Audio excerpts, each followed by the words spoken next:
How's it going, everybody? I'm Kyle from Fantasy Forge Studios, and we are back with Session 9 of Adventures Middle-earth Wilderland Adventures.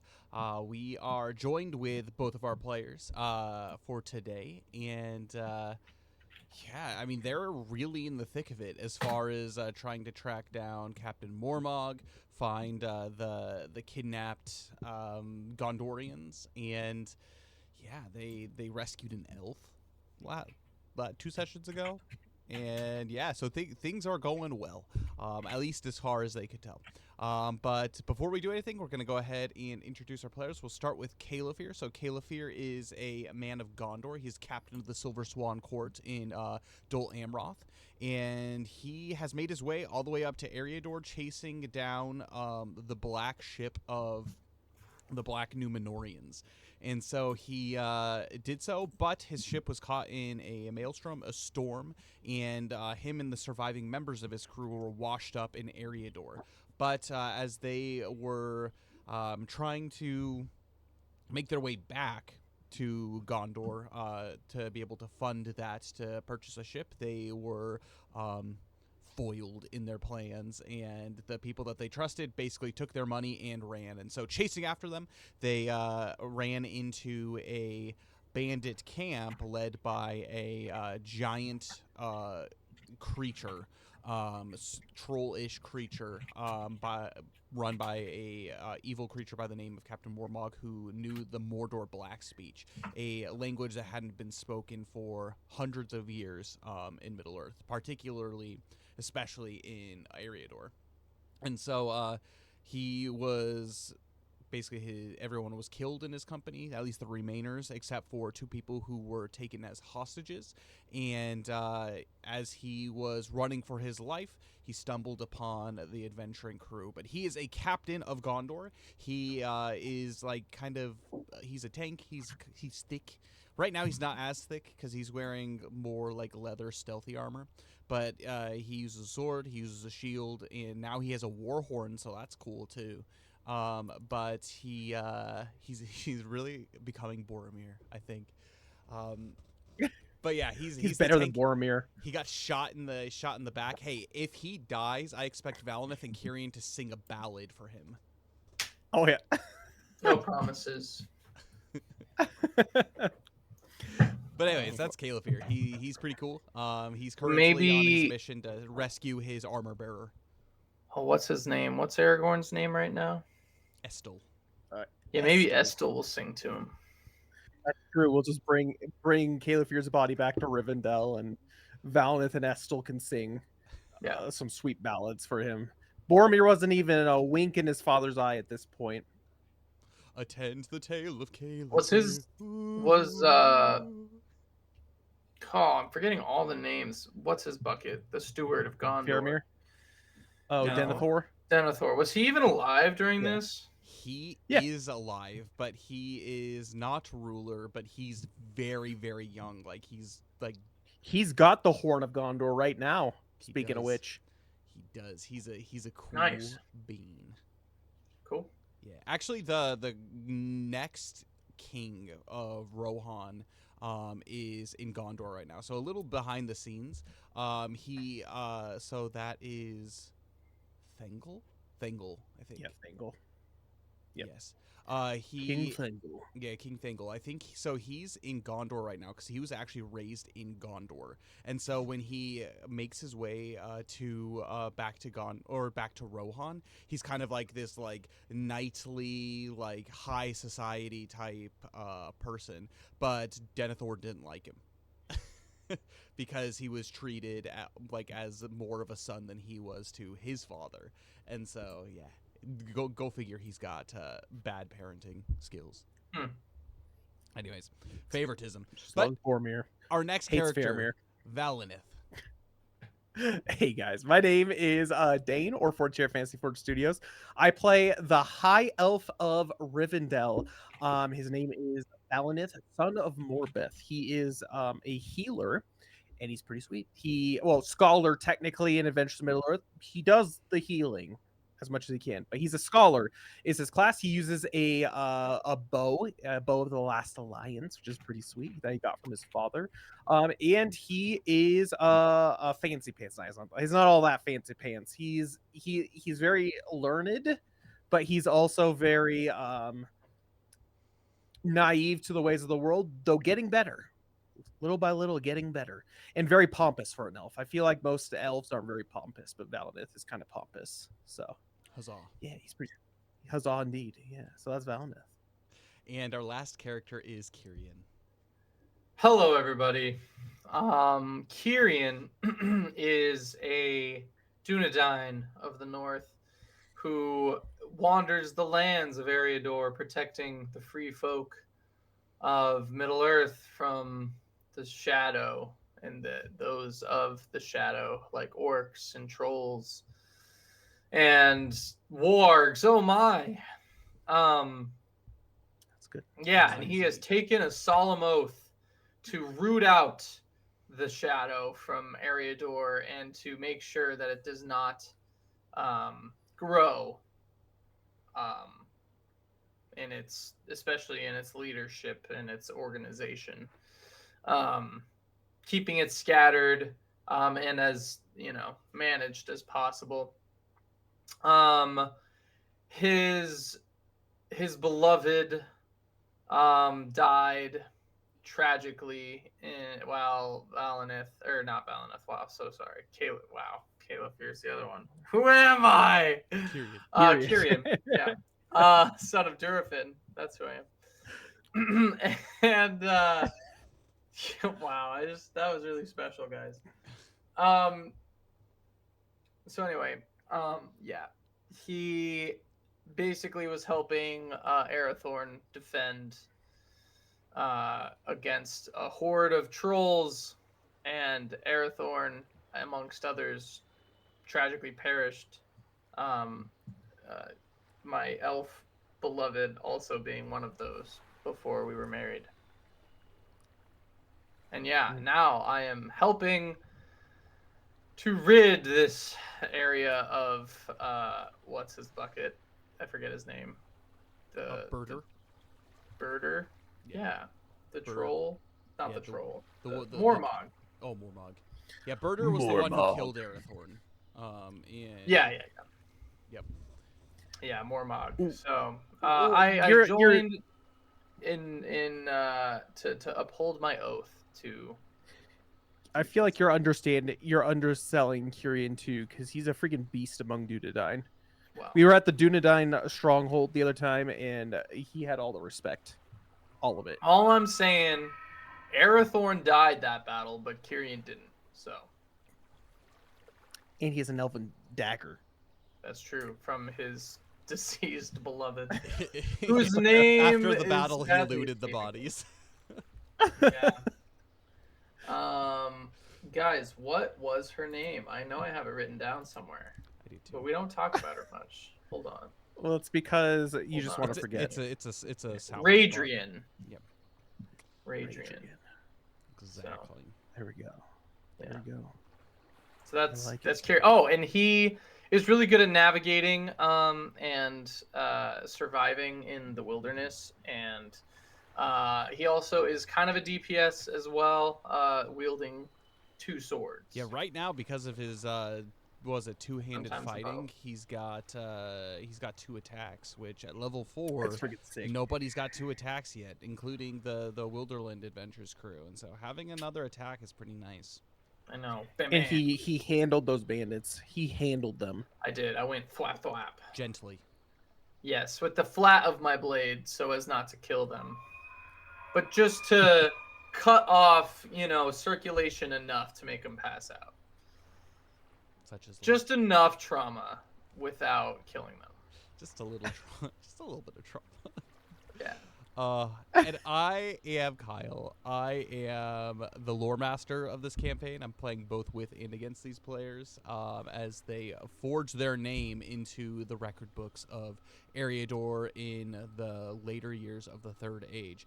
So currently, this campaign, Adventures in Middle-earth, right now we are 6 years after the fall of Smog, and basically the freeing of Wilderland and the whole regions east of the Misty Mountains. However, everything west of the Misty Mountains is still old, still barren, and largely wilderness after the fall of Arnor and the destruction of Fornost. And so, with that being the case, there is a lot that needs to be managed, whether it's the Dunedain that are out doing their thing about keeping the wild safe, but also protecting the innocent people that do live in the middle of this wilderness, whether it is the hobbits, the people of Bree, and that's primarily done by the elves and the Dunedain. And so there's not a lot of commerce in this area of Middle Earth, and so you'll notice from last campaign there tends to be a large presence of just people, whether it's in Wilderland or Dale or like Esgaroth or anywhere like that. That's not the case here. It's pretty wilderness, pretty barren, pretty rare that you're gonna run into settlements and towns. Yes, I have a question. Why is it called Wilderland then? because it was wilderness before the Beorning settled it, Oh, I see. and now I it's see. ruled And by it's- a bear man. Yeah, and now we get to explore the forehead of Middle Earth. That's true. That's true. If you have like the nice outline of it, it's just like right here on the forehead. Yeah, just look at that lone lands up there. I'm pretty Look sure at that. Rivendell is the ear, where the secret sauce is made. Oh yeah. But I love it.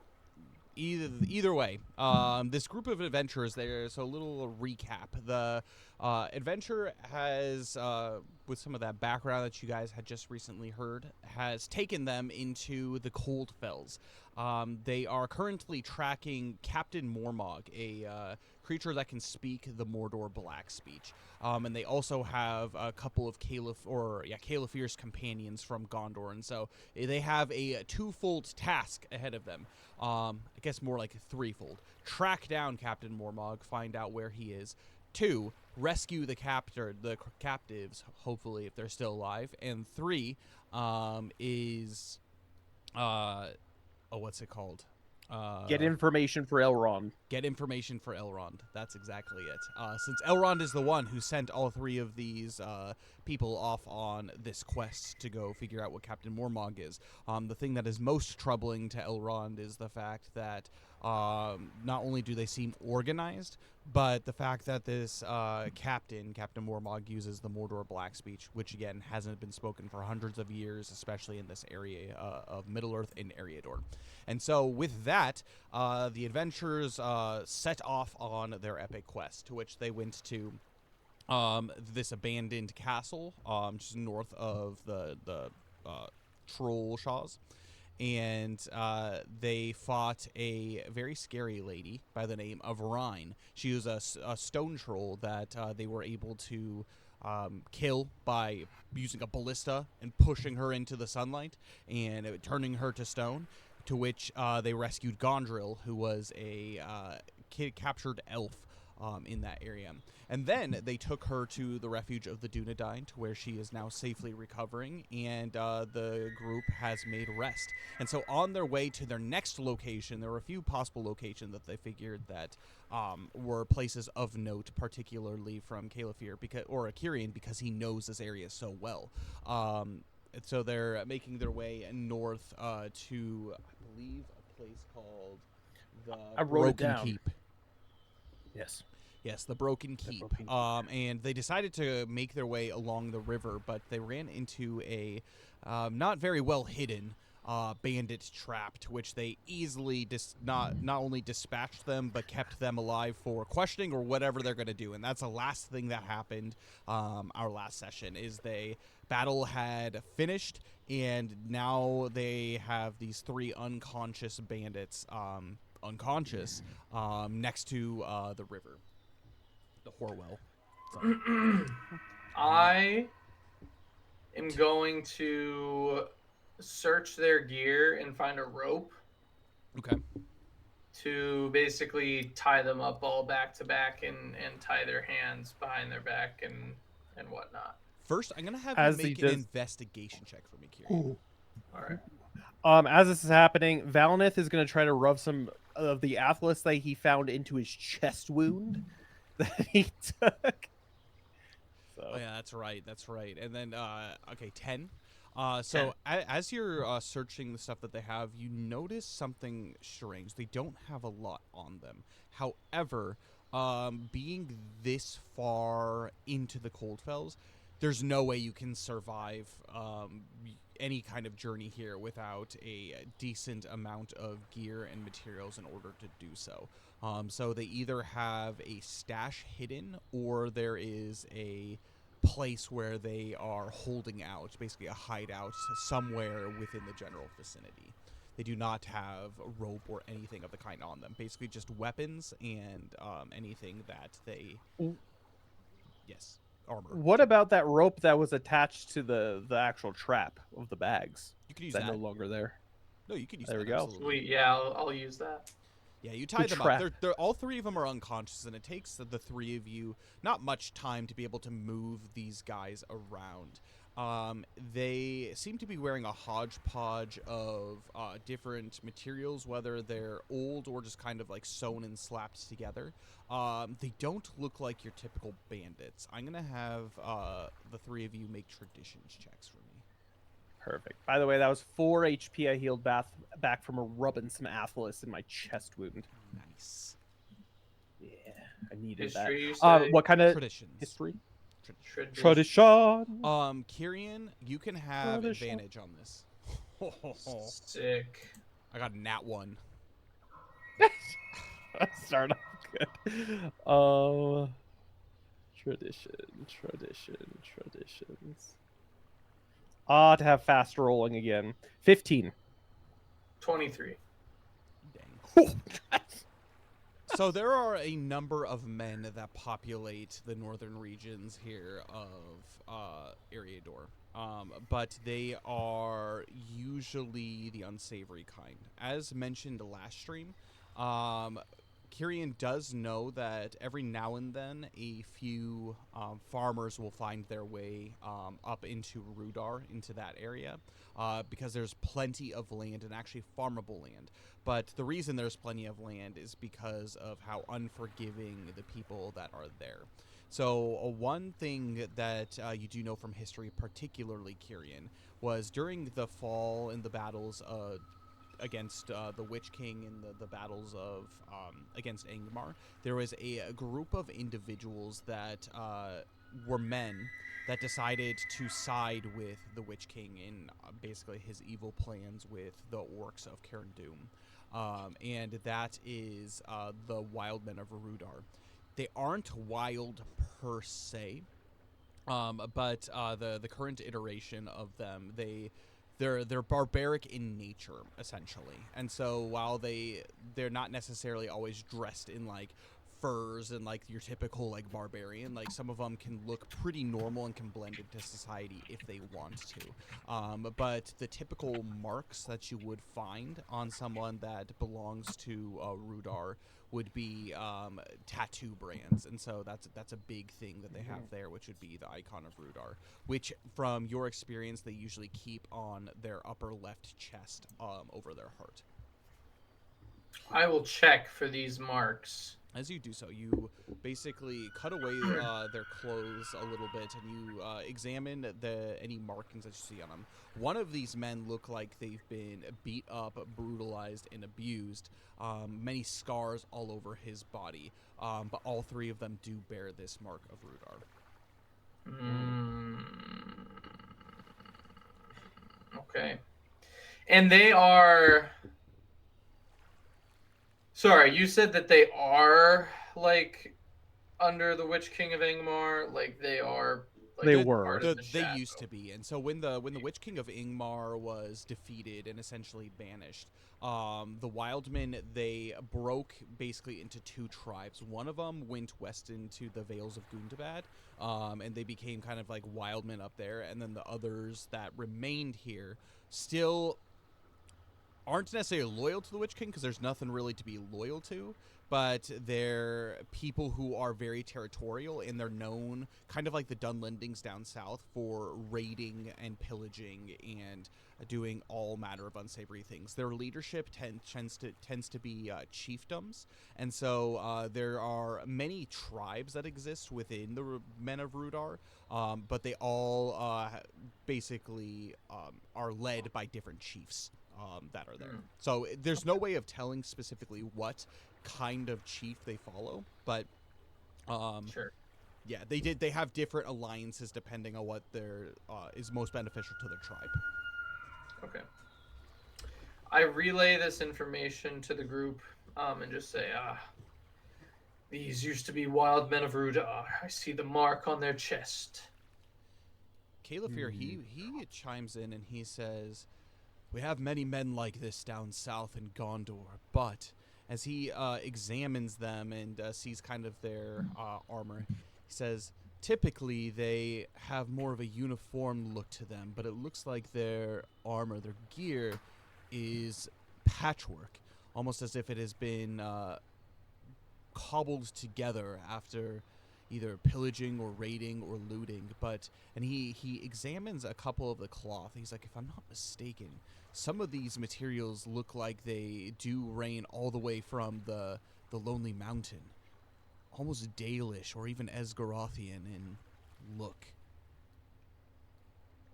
Maybe when they come to, we should ask if it isn't too Rudar of a question. You can always count on you, Valinith. Caliphyr looks at you, Valinith, and he just says, "I don't think it's rude at all." I thought it was a pretty good joke, but let us ask when they come to. We can't dilly-dally, though. Valinith will go up to the one who shot him in the chest and start giving him some face pats, trying to make him come to. "Hold on, Valinith. We have to decide on a way that we're going to do this. If we're going to interrogate, there are many methods that do work. Kyrian, what do you know about these men and ways to get them to talk? We are in a hurry." Yes. I assume I know. Yeah, I mean, a lot of the times, like, their loyalties are pretty strong, but the Wild Men of Rudar, depending on their rank, tend to be pretty loose-lipped. The survival is a pretty keen aspect, especially amongst their lower-ranking members.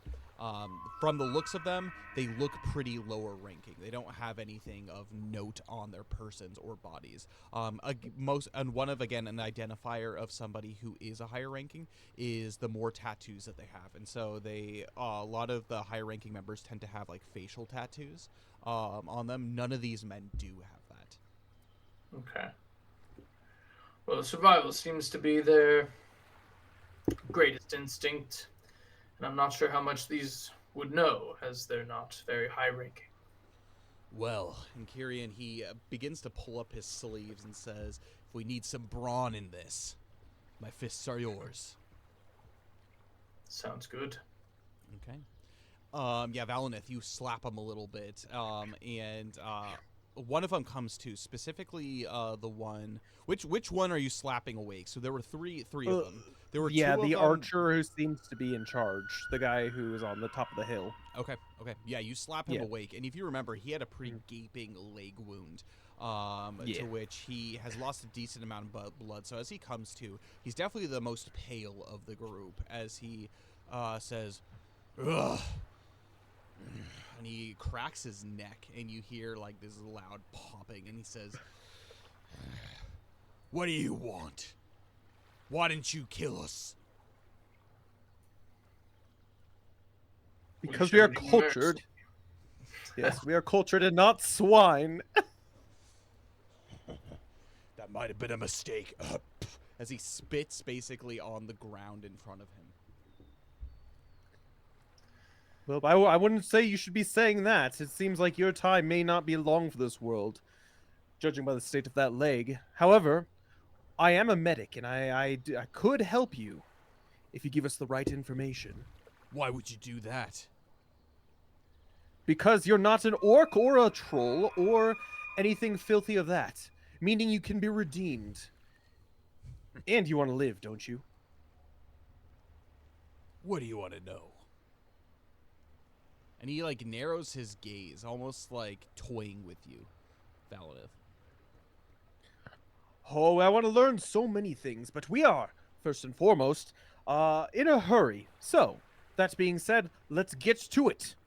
Kyrian, questions? Well, it seems you're very lightly packed here for a bunch in this area. You have a base nearby. Where might it be? Oh, you would like to know, wouldn't you, Dunedain? Valinith And his yanks eyes the narrow arrow. in his leg. Yanks the arrow in his leg. He winces in pain. Ugh! Easy. Easy.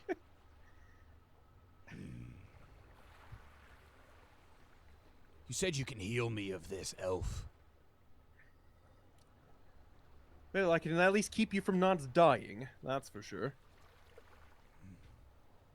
He looks up to you, Kyrian, and he says, yes, we do have a place that we are held up. A stronghold, perhaps. What do you know of the name Mormog? Make an insight check for me.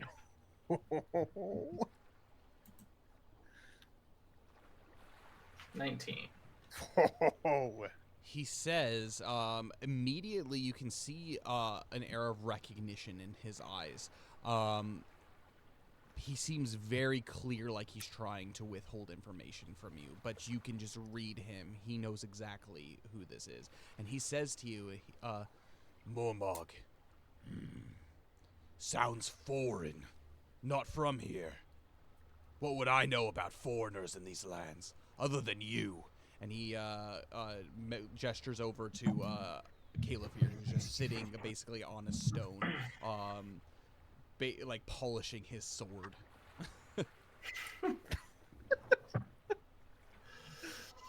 Well, I can say for certain you're a bad liar. And then the state you're in, if you want to survive this, I wouldn't lie to us. And I'll give a kind of a nod toward Caliph here. Caliph stands up and he casually walks over, still polishing his sword. He's like looking at his reflection in it too, and he says, so, do you know what we do with men like you down in Gondor? The man looks up and he has a little bit of, first kind of almost like mocking eyes, and then Caliph, he takes the sword and he stabs it into the ground right through his foot. And he brings his head, like his face to face with this man. And he says, I would answer my friend's questions. I hear the Dunedain are much kinder than the men of Gondor. And he rips his sword out of the foot. And this is his healthy foot from his healthy leg. And he goes, ugh. I'm gonna make an intimidation check for him. See if it works. Valnith's intimidated. He's just like, whoa. Whoa. It's a 14. And so Caliph he rips the sword out of his foot and he says, oh, look at that, you dirtied my blade. As he begins to sharpen it right by the guy's ear, or clean it off right by the guy's ear. It's working. He looks up back to Kyrian and he says, yeah, I know a Mormog. What do you want from him? Dangerous business you're dealing in. Usually. But that is no concern of yours, my friend. What I would like to know is, do you share the same fortress? And if so, I'd like to know a little information. For you see, Mormog has we have business with him, and I would like to attend to that business as smoothly as possible.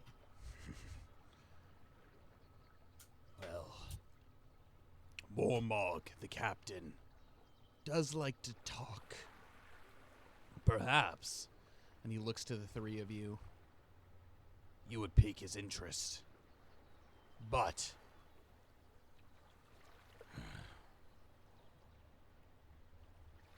he doesn't stay in one place very long.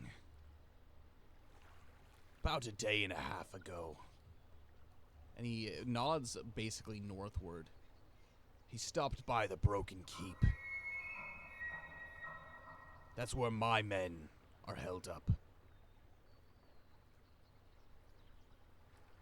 And he brought with him a couple of bilge rats. One of them kept silent. We had fun with him. But the other was a whiny, snivelly git.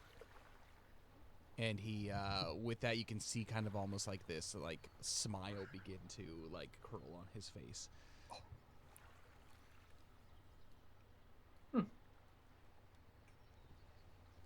Very well. Well, as I can see, you're not very high-ranking amongst your kin. I hope that there is still hope for your soul to see some light someday. So today, I won't be... rather, I will be sparing your life. But my friend here... Caliphyr looks to you and he says, he's a nice one. Better watch your back, buddy. As he takes the hilt of his blade and he slams it against the back of his head. Not hard enough to knock him unconscious, but enough to let him know that he's here. Yeah, rattle him a bit. Is there any other information you would like to volunteer before I heal your leg here? Oh, yes. How about this Broken Keep itself? Is Mormog also held up in there? Valith. Last I knew, he was. As I mentioned, it was about a day and a half ago. It was our orders to go out and gather any pursuers, travelers, anybody that could be helpful to his cause. Well, obviously our goal is to get in there. We have some business with Mormog himself.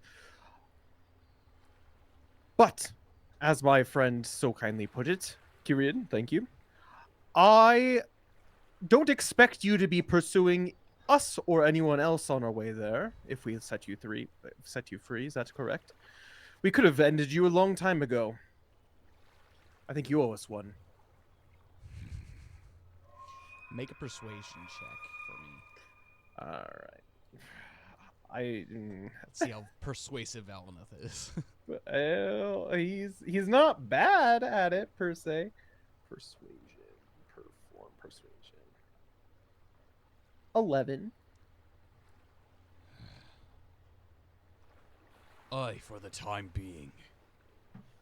But I can't promise you what you find at that keep will be anything less than brutally hostile to you. And once I recover, Good to know. let's just hope our paths don't cross again. Valnith takes a mental note of that. and then he turns to Caliphyr and Kyrian and says, "So are we done with these three? With this lot?" I have no more questions. Do you, Caliphyr? There is one thing that I'd like to know.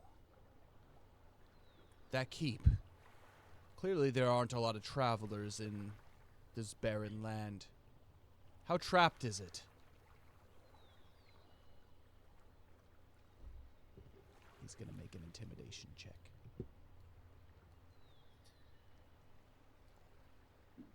Not very good. Ooh. Nice. Well, as this is happening, obviously Valineth has come to the decision to start mending this dude before he bleeds out, but he's not going to make very pretty work of it. Valineth, don't wait. Wait, Valineth. A moment. How are you going about this? Are you using any of your special Nope. Skills. Oh, Nope. Nope. fantastic. I was just gonna tourniquet it and No, yeah, I mean that's basically what Valinus is Using doing. lemon But based juice off to of cauterize the wound. Yeah. No, based off of how he had reacted to it, it's like once he heals, Valinus is gonna make it as brutal as possible for as long as it's gonna heal, but still not. Maybe even make it so he never fully heals from it. I was just trying to yank the arrow out improper, and Yeah. That's why I was thinking All that- tourniquet, because then he might have to amputate / lose the leg. Anyway. Well, He, I'm not gonna make it. I think it dips. I'm not gonna make it easy. All right, great. I'll leave it to you. And while you're cleaning his wound, Caliphyr asks this, and he looks up at Caliphyr and he smiles and he says, "Traps." That's for you to find out, my friend. As you just rip the arrow out of his leg, chunks of flesh come out with it, and it's pretty brutalized. You would be surprised. Actually, Valinith, make a medicine check for me. Oof. 18. This leg isn't beyond saving, but it Pretty bad, requires proper medical attention. And what proper medical attention that would be is the hands of a skilled healer. You could sew this up, you could repair the wounds, but it would definitely leave a lasting gimp. But if it is left basically unclosed at this point, he probably wouldn't last a couple of days before infection starts to set in. All right, Valinith will, as he says this to Caliphyr, Valinith will say, "Oh, good, the arrow is out. At this point, you'll survive. You're not going to bleed outright now. But if I could get your word, not that it necessarily means anything, what last information, useful information, could you give us about this broken keep? And maybe, based off your answer, you can keep your leg." Fine. You've shown some kindness, elf. And he looks to Kyrian and he looks to Caliphyr suspiciously, and he says, "You'll find what you want below the keep, in the tunnel. Many answers lie beneath. But be careful.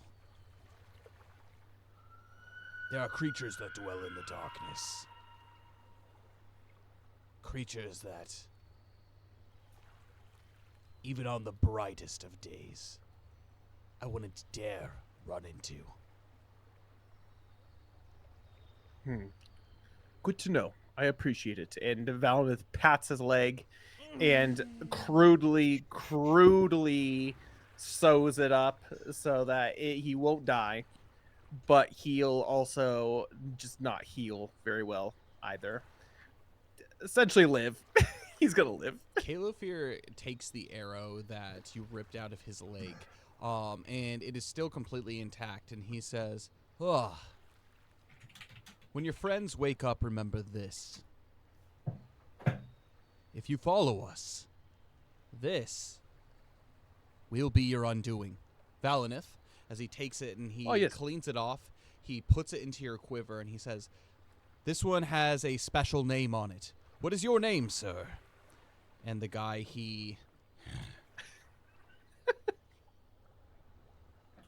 says nothing. And Caliphyr says, "Filthy Bandit number 2. This one is for you." As he finishes putting it back into the quiver. It's just a normal arrow. This was Kyrian's arrow, wasn't it? You just have normal arrows, right, Kyrian? Yeah. Yeah. Okay, that's fine.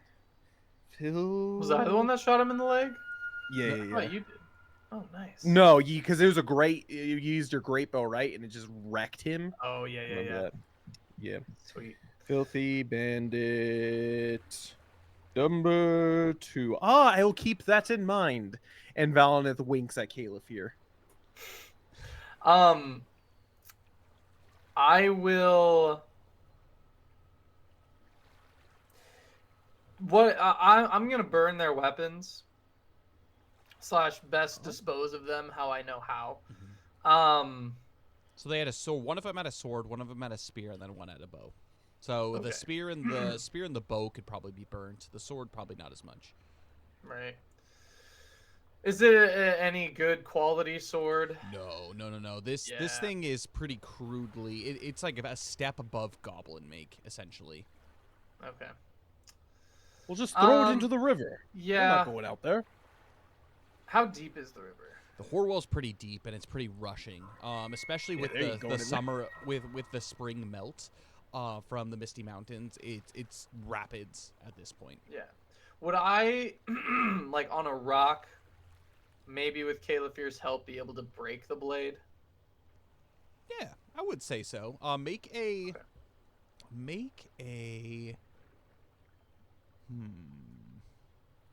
Let's say you can make a. Yeah. Athletics check with advantage. Oh no. If you want Caliphere to do it, he's got a +4. Yeah, I have a -1. Caliphere, my friend, can you break this blade for me? And meanwhile, I will kind of create a fire with their stuff. Do they have any food or anything like that, or is it? It's not on their person. Again, they would. Right. They But would like either the be stuff that was traveling- in the trap and whatnot. Yeah, basically like whatever was in the sack. Now that it's been disassembled, you can safely grab anything that's in that sack. Valnith used the Athalis that he had found. Yeah, so and then they're there was a few apples, some bits of dried meat, that was in there as well.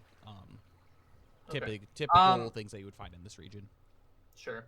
Then I'll just like gather some other stuff to create a fire. Maybe burn the bag.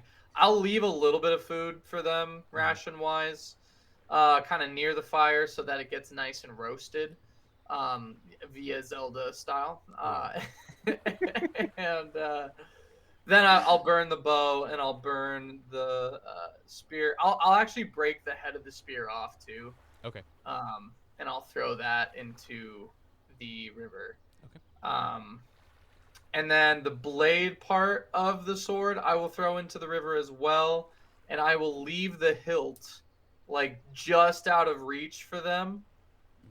Oh, I see. Yeah, Caliphere, he takes it, and without much help, he basically uses like this small rock as leverage, and he takes the handle and he just stomps on like the blade, and it just breaks, it just shatters, and then so it's basically left with a hilt and basically a little nub of broken blade. But the blade part you chuck into the river, and you burn everything and chuck the spear tip. And then I will knock out our friend before we leave. Perfect. You do so. Go ahead and add to your inventory 2 rations. Nice. I'm assuming we're gonna take this as an opportunity to eat a ration too.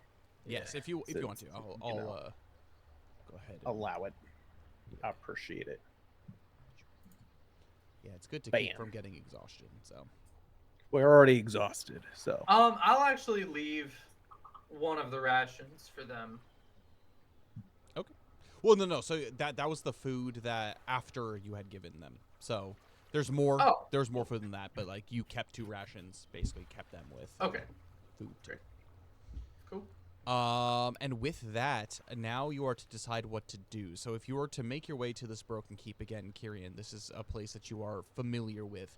It's about a half-day's travel. So it depends on how you want to approach it. You would be, if you went from here and decided to march to the location, you could get there probably by about 6 or 7 p.m. That evening. At this time of year, the sun sets around 8. So you would still have about an hour of daylight.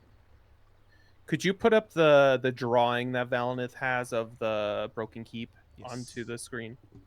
Okay. Because that's another thing we need to discuss. So, the bandits said, but I'm sorry, Filthy Bandits number 2 said that the what we are seeking is in the gorge itself. Number 3, I have it actually drawn here. Our good buddy back at the Dunedain base. told me that this was a way in. That also makes me nervous, knowing that there are some pesky, doesn't even sound like orcs about, but some sort of other more old, ancient scariness down there. We still want to take that as our main course of action into the keep. And then Valineth will also explain how at number 1, there's just a massive hole in the wall, but also we got to be wary of that because it has a direct line of view from the actual keep itself, which is number 2. If we're going to be coming up through the Horwell, then are we going to go around this way? And also we have to make sure we get into the gorge itself if we do want to go into the gorge. So he's going to be explaining all this as we're like eating our rations and making sure we have our plan going about. Yeah, I say we probably will cut to the east before we reach the keep so that we can approach it kind of from the southeast area heading northwest. So like, yeah. Okay. So From here. But that begs the question, though, Kyrian. If we are to do that, are we going to attempt to take the keep from behind, climb the wall? We saw how that worked last time. Or do we want to begin underground and making our way up? I think since stealth will be our friend, we go underground. You heard what they said. Yes. Kyrian, what do you know of the creatures in this land? Creatures that, as he said, don't fear daylight. What do you know of that? I know a lot. Mm. Make a Shadow Lore check for me. Okay. There's a ring wraith down there. Just watch. It's just a friggin' ring wraith chilling. Nat 20 for a 24. Ooh, you know familiar. a lot. So there are a number of things that it could be. Basically, that hint counts out the possibility of orcs, goblins, stone trolls specifically, as those 3 prefer to keep out of sight of day. Not that the orcs and goblins couldn't be out during the day, but the stone trolls will absolutely die. And so that rules them out. There are rumor that there are many creatures that do dwell kind of in the northern lands here. Anything from as simple as like giant wild feral beasts such as like wolves or even some kind of livestock that can be quite brutal, but also all the way up to something that is like a dragon or a drake or something like that, which could be out during the daytime. I guess it's dependent on what your thoughts are, how big the tunnel are, but typically drakes tend to be quite large and they need a large amount of space to live. So depending on whatever the size of this area, you could rule that in or out of as a possibility. Other possibilities that could be is other types of troll kind. And so as mentioned, there are snow trolls, which again, the likelihood of that probably being a little bit less. But snow trolls, ettins, which are basically like stone, like fleshed trolls. So they're technically stone trolls, but they don't freeze in the sunlight. But like they have like basically stone flesh. There are also mountain trolls, hill trolls, that could possibly be there, or other basically creatures of the basic of that do relatively remain hidden. You do have rumors with that nat 20 though. You do have rumors that some of your Dunedain men discovered a little bit north of this area. So if we look on the map here, not necessarily here where you guys are headed, but a little bit north of the area here, kind of in the Misty Mountains between the Vales of Gundabad and Angmar. There is a terrible, terrible creature that they call the Watcher. And that is another possibility of something that could. I mean, down there. Above game, is it the same kind of Watcher that's like in the Mines of Moria? It probably wouldn't be waterbound. Whew. Terrestrial watchers. Terrestrial land squid. I don't think we got time for that. Well, Fascinating. based off of that, Kyrian, I feel like we should at the very least, especially if what we want, so this man says, is down there, we should approach cautiously and carefully and see what is actually there. And if it looks too dubious for us, maybe we consider planning another strategy and going the back way. What do you think, Caliph here? If it doesn't fear the day, does it prefer the night? And would it be best to approach at night or at day? Depends. From siege strategy that I'm used to, that I have experienced, if we do approach during the day, I do find it might be better to stay as hidden as possible if we do plan to be stealthy. So if we do approach during the day, I think it would be more advantageous for us to perhaps go underground. If we do approach from night, we might be able to sneak in to the main keep area. Again, pointing back out into the map that Number one. Yeah, number one. We may be able to sneak in there without garnering any attention from any guards or anything that are there. But that also, there might be bigger, stranger creatures, but we might be able to see them and prepare ahead of time. Indeed. I feel if we approach from night, either way, it'll likely be better either way. But if we do approach with daylight still, I think underground might be our best path. Indeed. And I assume we're having this conversation while we're walking. Yeah.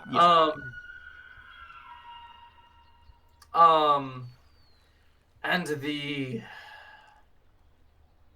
intel we got from the ruffian, he said that what we seek is underground, beneath, correct? Or am I misremembering? That's what he said, yes. Valnith chimes in. So I have a feeling if we can start by trying for the gorge, stealthily, being quite careful not to wake what I think might be a watcher, which we should not engage if it is. Then, if we can sneak by it, I think that would be the best route, because then we will start and end where we most want to be.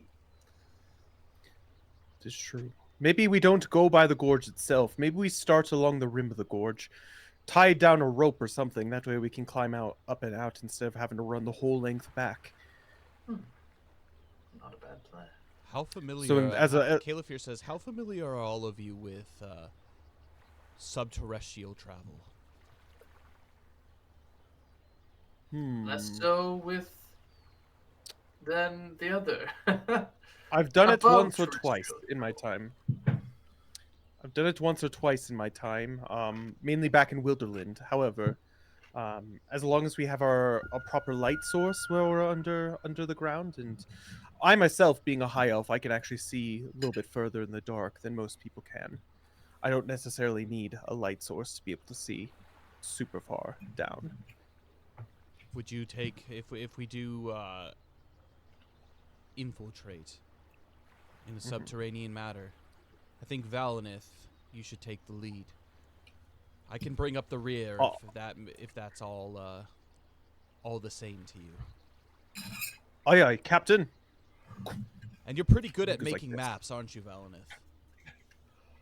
Oh, yes, and Valnith takes out his cartographer supplies. I am no expert by any means, however, it has always been a fun hobby of mine, copying and tracing down the maps that my father would always bring, and in my time going to and from, I am a decent cartographer, yes, that is correct. Kyrian, while Valinith is leading us, one of the things I would like him to do is to do his best to map out the paths that we do tread. While he is going to be our eyes, I want you to be his sword or bow, whichever you prefer. I'll keep a lookout from behind, but if any creatures are to ambush us, I would hate for him to be out front defenseless, as he is doing the very important task of navigating beneath ground. Quite so. Should I perhaps then... I suppose it's easy enough for us to switch places in a pinch. Yes. Yeah, it that depends. sounds Just good stay to right me. behind me. Yeah. That begs the question, should we plan on using any light sources or no? He says if we plan to stay stealth, I do hesitate. And he looks into his pack, but I do have, and he pulls out 2 candles. One of them looks like it's half burned. One of them hasn't been used yet. A dim light could perhaps be useful.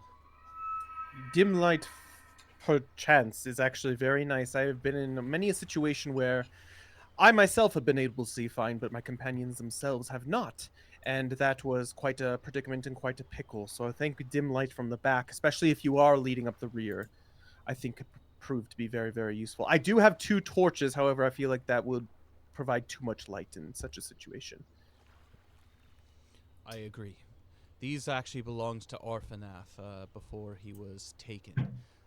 He had a habit of studying at night, but hopefully his hobbies, his duties, I guess, can aid us in the search for him. And he thinks, and he...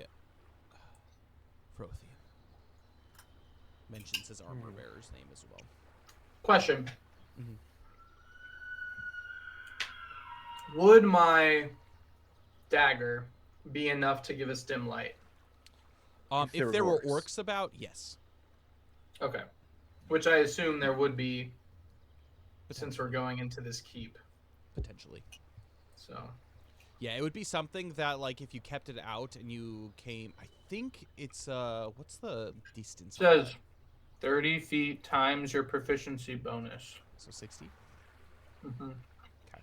So if any creatures come within 60 feet, you would be able to have dim light. And so you would be able to see within... Also, Kyrian, make sure you keep your grappling hook ready as well. I also have one. It's slightly shorter, but just in case we need to make a quick escape, it's nice to just have that at the ready. Don't have it packed away. Have it available. In case we do need an escape, too, he pulls out his horn, his war horn, and he says, I can imagine inside caves this would be very much a last-ditch effort in order to get whatever creatures we potentially meet down there to flee, but the sound will be amplified as it echoes off the walls. It could be potentially hazardous to be able to use, but it is a last-minute option if it comes down to it. That is true. That is true. Wonderful. All right. Well, by the gorge, I think, is the best way to go. I agree. Okay. As stealthily as possible. Yes. And so as the 3 of you travel into the later parts of the afternoon, you notice that it's gradually starting to become colder and colder. By the time you get to the general area of the Broken Keep, it's probably dropped 15 or 20 degrees from it was. And not only is it getting darker, but and getting later in the day, but you can actually see that there are small bits of frost that are still on the ground in this area. It's not snow laden, but it's quite chilly. And you see that even the banks of the Horwell, some of the closer banks, have a little bit of ice that have begun to cover.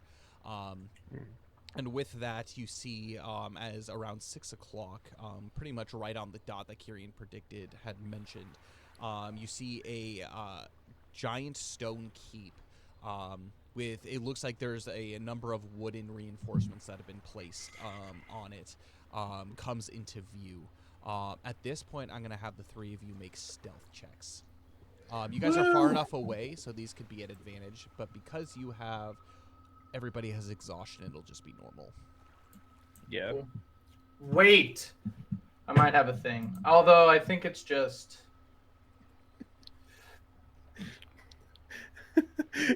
I Can have advantage on someone give- dexterity stealth ability checks and can move. Well, skillfully do at you a get double normal pace. advantage though? Well, I'd rather not use this roll. Hold up. Do I have any? I don't have it. If anyone has any advantage they could do. Actually, speaking of which, this is a good reminder. By the way, one of our channel points that we can do on this channel is to for 25,000 points, we can what's it called? Provide You can inspiration. use it and provide inspiration to someone in any of our campaigns, whether it's Adventures in Middle Earth, whether it's AME, any of our even future D&D campaigns or whatever that we have. But if you provide inspiration, then you can. I appreciate. I feel like I'm cheating, Um, but No, there you go. why would that? Why would that be the case? It would be. I would be cheating if I had my infinite channel points. But the reason being is you guys have the opportunity to inspire some inspiration. I know, like in the Wilderland campaign, we had a couple people who were part of it who were like literally stopped by our normal streams throughout the week so they could get points for this specific perk. So if you got a bunch of channel points, feel free to use those, especially in important situations like this. It could come in a lot. I got of handy. you. I know. I saw. I appreciate it.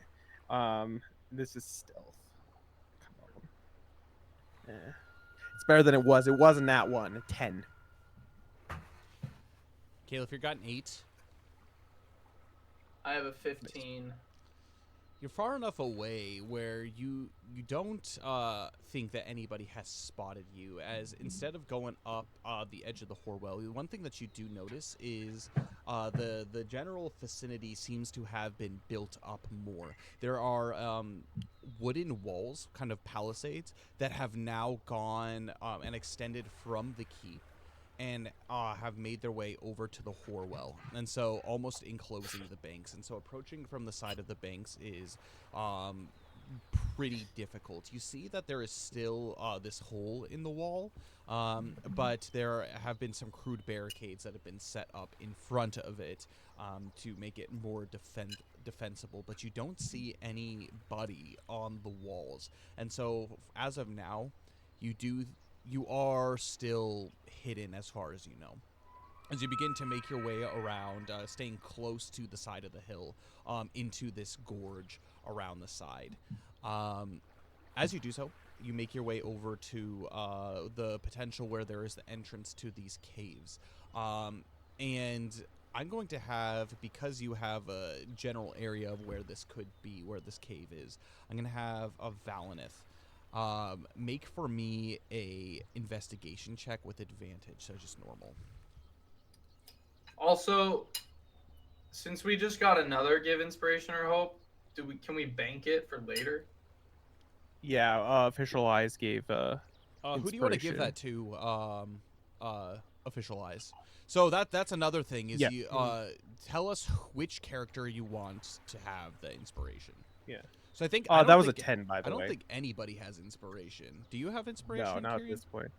Yeah, I don't. Caleb doesn't either. So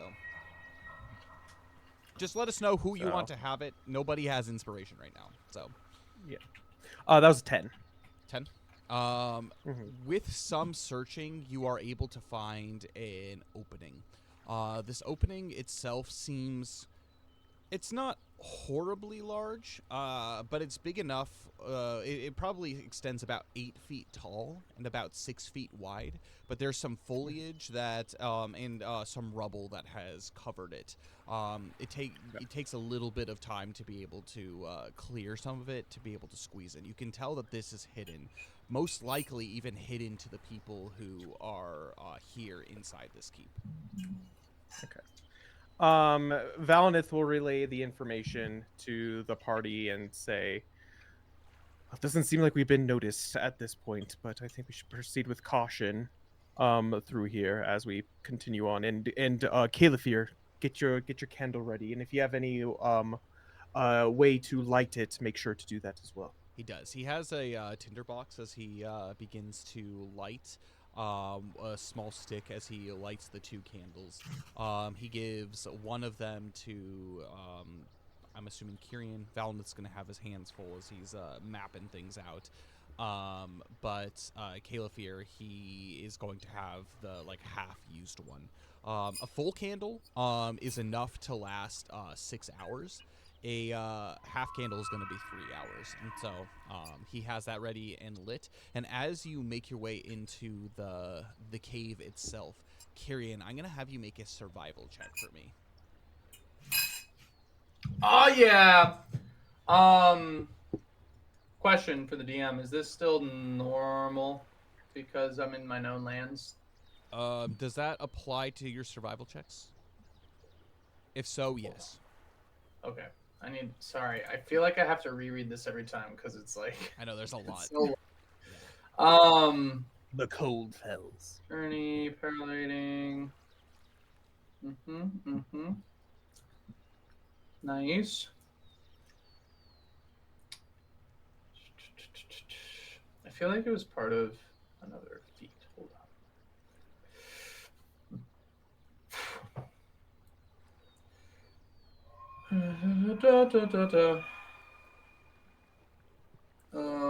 Yeah, as you creep in while you're figuring that out, you notice that it becomes immediately dark and immediately warmer. The air here almost seems humid as this kind of warm air pushes its way out the side of the tunnel towards you. You wander in a few more paces and you can see that it's stone that has been carved out a very, very long time ago. There are no longer any like mine supports that would have been here in the past. They have crumbled away with time. Did you figure it out, too? Yeah, so it says, I have a great deal of experience from traveling through the wilderness and surviving the various dangers that the wild constantly offers. At first level, you have advantage on all wisdom survival ability checks when tracking others through the wilderness. So we're technically not tracking others through the wilderness, so I think it's so normal. probably disadvantage. So because sad day. Here we go. I'm gonna go ahead and roll a d4, and that'll decide who gets the inspiration that was provided. Oh, he already said Valinith. He said Valinith. Oh, Valinith. Okay, cool. Yeah. 9. 9. As you look around, you notice that there are no tracks in this area, which confirms Valinith's belief that nothing has been to this specific part of the cave, meaning there's another entrance somewhere else down below. But as you wander, you can tell that it has a number of twists and turns in order to block lines of sight. From what you know of ancient Arnorian construction, many of these caves were used just in case there was a siege for people, specifically the nobles that kept these keeps to be able to escape. And so as they would run down in the tunnels, if there was anyone pursuing them, the many curves and turns would block direct line of sight of anyone trying to leave for a period of time. However, what that also means is any creatures could be around any corner, meaning you have to be on high alert. It would be quite easy to be surprised in these tunnels. Great. Especially if something knew you were there. I'm going to have my candle in my main hand and my dagger in my offhand. Actually, because I could have my dagger in my main hand, right? Yep. I'll do that. I'll have my dagger in my main hand and my candle in my offhand. Perfect. As you walk through these tunnels, it's good that you do have the candlelight because the candlelight per se illuminates not just the walls and everything around, but the floor. As you begin to creep deeper and deeper into these caves, you notice that there becomes standing water. Water which stepping in would give away your position easily, as anything in this confined space would begin to echo through the walls, and so you're able to skirt around the puddles that have accumulated here with that, which is good. Is it so? It's warmer in the tunnels, so it's not warmer. it's not like it would freeze. Okay. Mm-hmm. How is my dagger? Is it still not glowing? At this point, your dagger is not glowing. No. All right.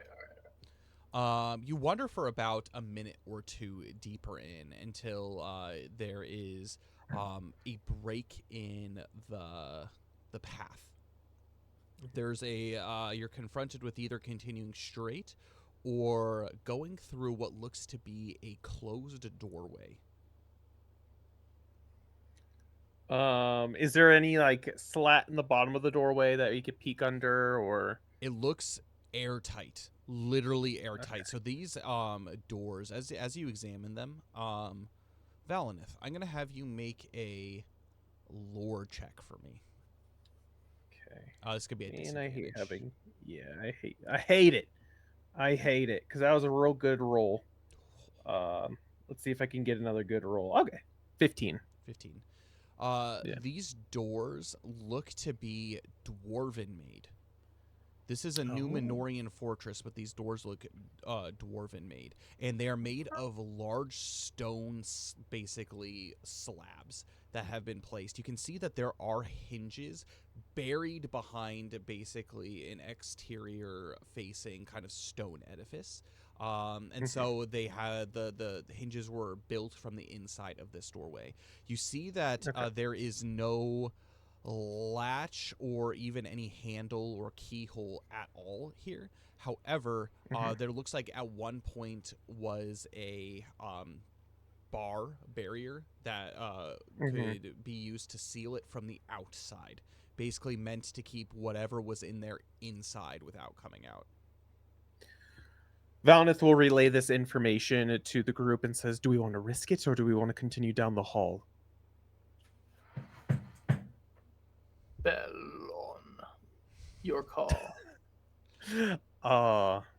Well, Valinith is going to see if there's like try to test it and see how heavy the door is and see if it's like old enough. I know it's like dwarven make, so it's like really good make. If it would like creak at all if it was opened, he's gonna look at and see if he can try to deduce whether or not this thing's gonna make tons of noise or fall off the hinges or something, since it's so old. Valinith, as you begin to press your weight against it, you do so, but it doesn't budge. It seems like it would require a ton of strength to be able to open this. Okay, and he relays that information. So, I think we should come back. And if we come into a dead end, yeah, and Valinith will write it on his map that this is a place of interest in the future to come back to. And you continue forward down the main stretch of tunnel. You can tell you have started to wander your way up as there are small kind of roughly hewn stairs, meaning you're getting closer and closer to the top of the hill. But you haven't climbed that much before the tunnel splits into 3 paths in 3 directions. Ooh, and nothing's blocked. It's just straight 3 paths, right? 3 paths. Yep. Valinith is going to relay to the other company.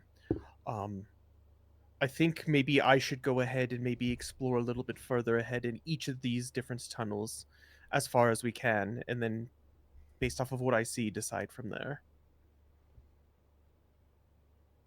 Not very far. I would say maybe 50 feet into them each, or until I come onto an obstacle of sorts. Calefir, he says, how deep can these tunnels possibly be? I mean, it's built into the side of a hill unless it goes deeper, but from the looks of it, we're climbing upwards. Don't travel too far in. I do fear that if there is anything down here, we would have run into it already.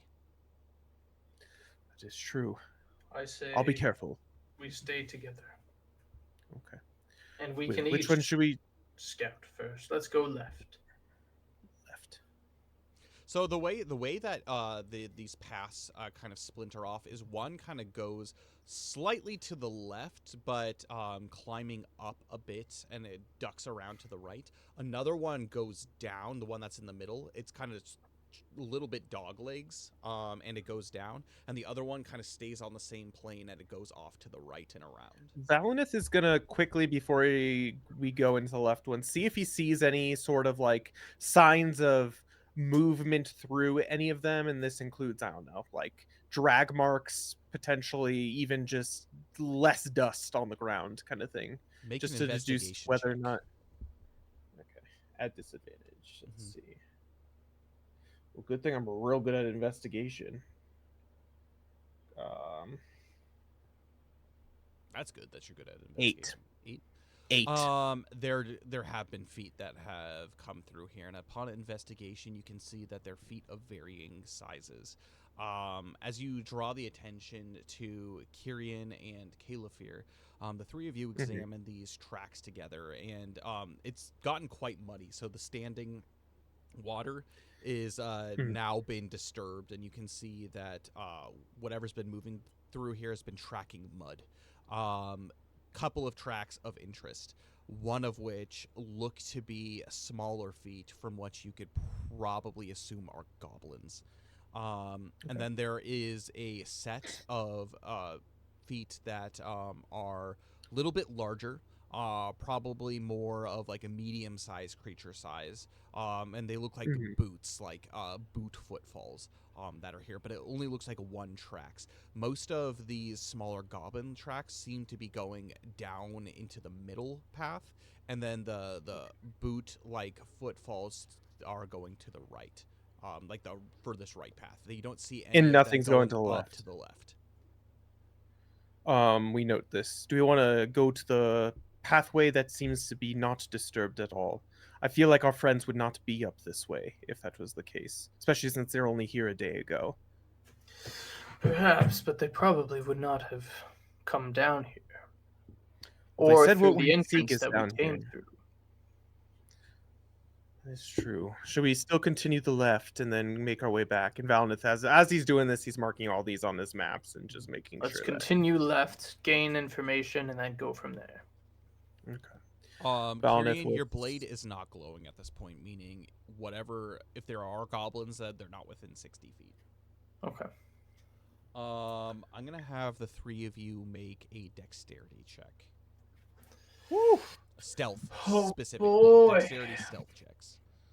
And this should be normal, Yes. because I get advantage. Yeah, for you, it would be disadvantage Yeah. for both Califir and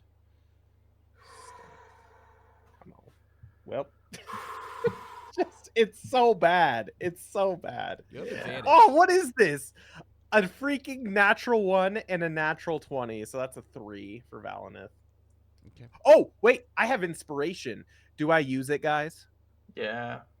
Oh, I would. All right. Okay. Mine wasn't great. I got a 9. All right. Yeah, I got an 11. Pretty good, actually. I got I got a 9 too. Okay. Woo. So Not great average. today. You begin to walk up the stairs, and you're not, you don't have too much noise. Every now and then, you can hear like the ruffle of your clothing as you wander upwards, but nothing obvious as far as footfalls around these caves. And as you begin to climb upwards, you see that the pavement have actually become like a brick stonework pavement. And the one thing that you do note is the tunnel begins to grow wider and taller as you begin to reach nearer towards the top. And with that being the case, you have another option. You have a path that continues to go up, and then there is a path to your left. Which looks to be a very dark, large kind of. It looks kind of like the entrance to like a mine shaft, where there's like wooden beams that have been placed in kind of like a square pattern to keep the ceiling, and you can see all around on all the walls there's like wood paneling that are used to keep rocks from falling. But it probably is like 15 feet tall and like 20 feet wide as far as kind of like this like squarish circular. And this is the way that to goes the left. to the other and so side. it just stays even. It stays level, and the other path keeps going upwards. Is there any disturbance that we can tell on either of them, whether they've been Make tracked perception through with checks. mud or? Can I like use my survival check to track? Yeah, sure, absolutely. Okay. That'll be a This 10 would for be. Valineth. I guess I'm not in the wilderness, so never mind. So it'd still be a disadvantage. Whew. Whew. 11.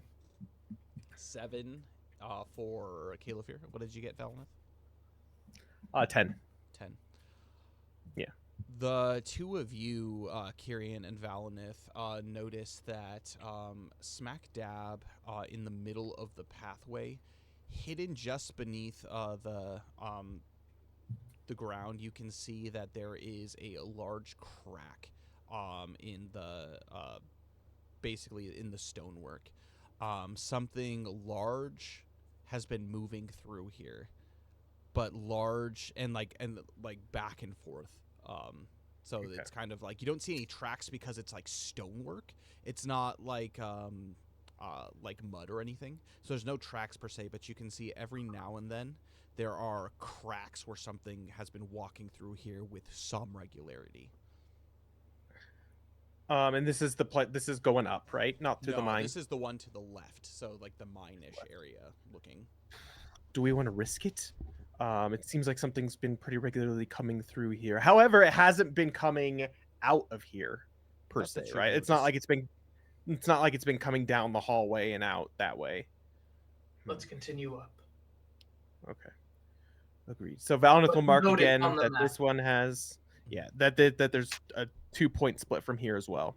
Mm-hmm. And we'll continue to go on the upward trajectory, not the flat one. You do so, and as you wander up these stairs, you see that it eventually leads to what looks to be a daylight, and you can feel the cold come in again. Not daylight, but like lighting, moonlight, like general ambiance. You've been down here for about half hour, and so it's definitely sunsetting at this point, and you can see the last rays of the day. It was a pretty nice day, coming through, almost as if it is breaking through, cracked a wall onto the far side. And as you peer your heads up at this, you find yourself alone in a room.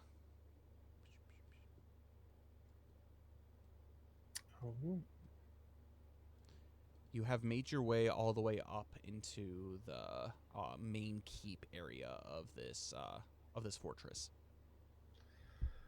I'm gonna listen to see if I can hear any speak of prisoners or anything of that sort. For sure.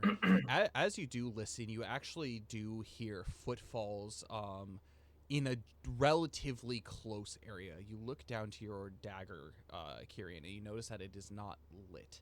And so whatever this is, this must be more humanoid, not orc kind, or troll kind. And you begin to hear a very harsh tone in a language that neither of you understand. They begin kind of just like chatting with each other. There seems to be, from the general listening, a couple of people outside, and someone in this room over here. Okay. Also, is there enough light that I could snuff out the candle at this point? Oh yeah, easily. Okay. I blow out the doesn't candle, put it away. I have my dagger in my left hand, like partially drawn, just so I can see whether it's glowing or not, but not necessarily like completely out. Okay. And Valineth will put his cartography stuff away and pull out his dagger, his new dagger that he got. So Caliphyr has just his sword out. He still has a shield on his back, and he looks at the general area and he says, "This looks to be at least the remnants of whatever keep this was." And he's keeping his voice in a very hushed tone. And he says, "From the outset, upon looking at the keep, it looks like this raised about 3 or 4 stories tall. Whatever is here, whoever is here, there might be a matter of places that if there are any Well, if there is anybody that is here, any of my companions, they're either down below, or if I know anything about keeping prisoners down below or on the upper 2 floors. Difficult place to be able to whisk people away. Shall we go back in and check out some of the areas down below, or do we risk making ourselves known potentially to anyone in this keep at this point? I'm in favor of going back down personally. And I feel like now that we know that this is the way to the top, this is where we come last, personally. It's also a Alright. potential for escape, but it looked like down below, if we did want to escape, there the exit that we had Mhm. come through. It looks Mhm. relatively unknown, but Mhm. it's good to know that there are 2 exits to this place, a way in and a way out that only we know of. Speaking which, Califir, you said when your party was attacked and your companions are whisked away, who was it that whisked them away? Was it a troll? Were they stuffed in a bag? What was coming through? Well, Captain Mormog, he seemed to be checking in on the bandit camp that we were assaulting, and they had our stuff, had our coin, and Captain seemed not as interested in those things. However, when we confronted them, he seemed much more interested in my companions. He slew the warriors and kept those who were not per se warriors. He took our diplomat and he took my armor bearer. Hmm. Those that were accompanying him were 2 hill trolls. Large and bumbling, but hill trolls are quite intelligent. They tend to follow orders. They were shoved in a bag, and they were taken this way. So this begs the question: do we go down the path that's very obviously made by larger creatures, such as potentially hill trolls, or do we go back down to where there was those boot footprints, um, which look like boot footprints, but they could also be very well be Rudarian men?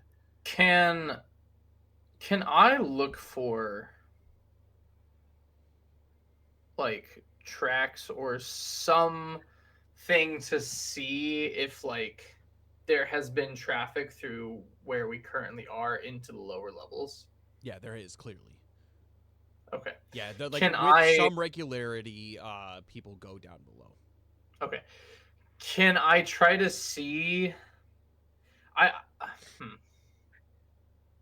Can I understand the language of anyone that's speaking currently? We heard people, but are they not speaking? They're just walking. No, they're speaking, but it's very difficult. This is a. I'm gonna actually have you make a traditions check for me.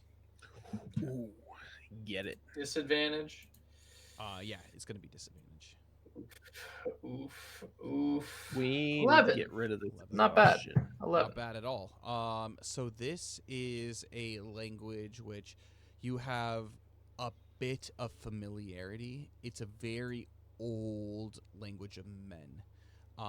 This is a language that was spoken by the men of the North back at the end of the Second Age. And it has been basically, long has it not been used. This was the language of the men of Angmar. Okay. Oh, so they are evil. Knowing that, can I glean any information of where they are keeping prisoners? Mm-hmm. So as you can And or if Mormons has arrived yet or not. you can understand a few words, a few phrases that do come through, and a lot of them are talking about just typical like boredom and whatnot, like, oh, it's cold, like, oh, I'm hungry, like things like that. But outside of just that, one does pique your interest. After about a minute or two, you begin to hear a set of footfalls coming down stairs in the I guess where you guys are. So this would be the west. This is the north. So in the south eastern East. part of this keep, and you can't quite see through from the room that you're in, but you hear a man grumbling, and you hear him mention something about a captain and then the goods. Mm. Yes. I just have a feeling that they're going to be on the second level. So what do we do? Do we try to catch them off guard? It's clear they're coming from the left room over here. But I don't know. Do we just attempt to knock them out of sorts? What do we We do? throw a pebble into the other room so that they leave, and then we sneak up the stairs. Oh, I like it. Well, I'll be the one to throw the pebble, if that's okay. I like throwing things. I think right now, and I can see decently, I think I'm the stealthiest of the bunch. So I think we need only one person to take the risk. Okay, well, we'll be nearby in case you need anything. We're not going to move, but I will throw the pebble into the other room. And Caliphyr and Caliphyr, what do you think of this plan? It scares me, but I trust Kyrian as well. I think it might be best if we hold up in this room. If we can find a defensible position just in case any do come in Valineth, we, at least for the time that Kyrian is gone, if anybody does wander in here, we can silence them quietly, one by one. I think that sounds like a good idea. Well, Valineth will take his position kind of like in this corner right here, like this front corner. And he's gonna grab just like I'm assuming there's like rubble or stuff on the ground that can be. What is the level of light right now? So there's a lot of light that is being cast on the side because this is the west, and so it's with the sunset, it's the light is filling this room, and so you can see pretty well. It gets darker as it's back in, but it's not dark enough for whatever people that are here to start lighting torches or anything. Shall we wait until it's a little darker? But like in these back rooms, you can see that there's no light. Oh, great. Yeah. So like there's some light in this room, lots in this room, and some in this room, but no light back here. Or very, very little dim light. Yes. Well, then I will stealthily... Caliphyr, shall you and I be in this room then? The one to our right, since it's darker in here, we can catch more people by surprise. Or shall we don't hold want up the door? Yes, we don't want our exits cut off. That's true. Okay.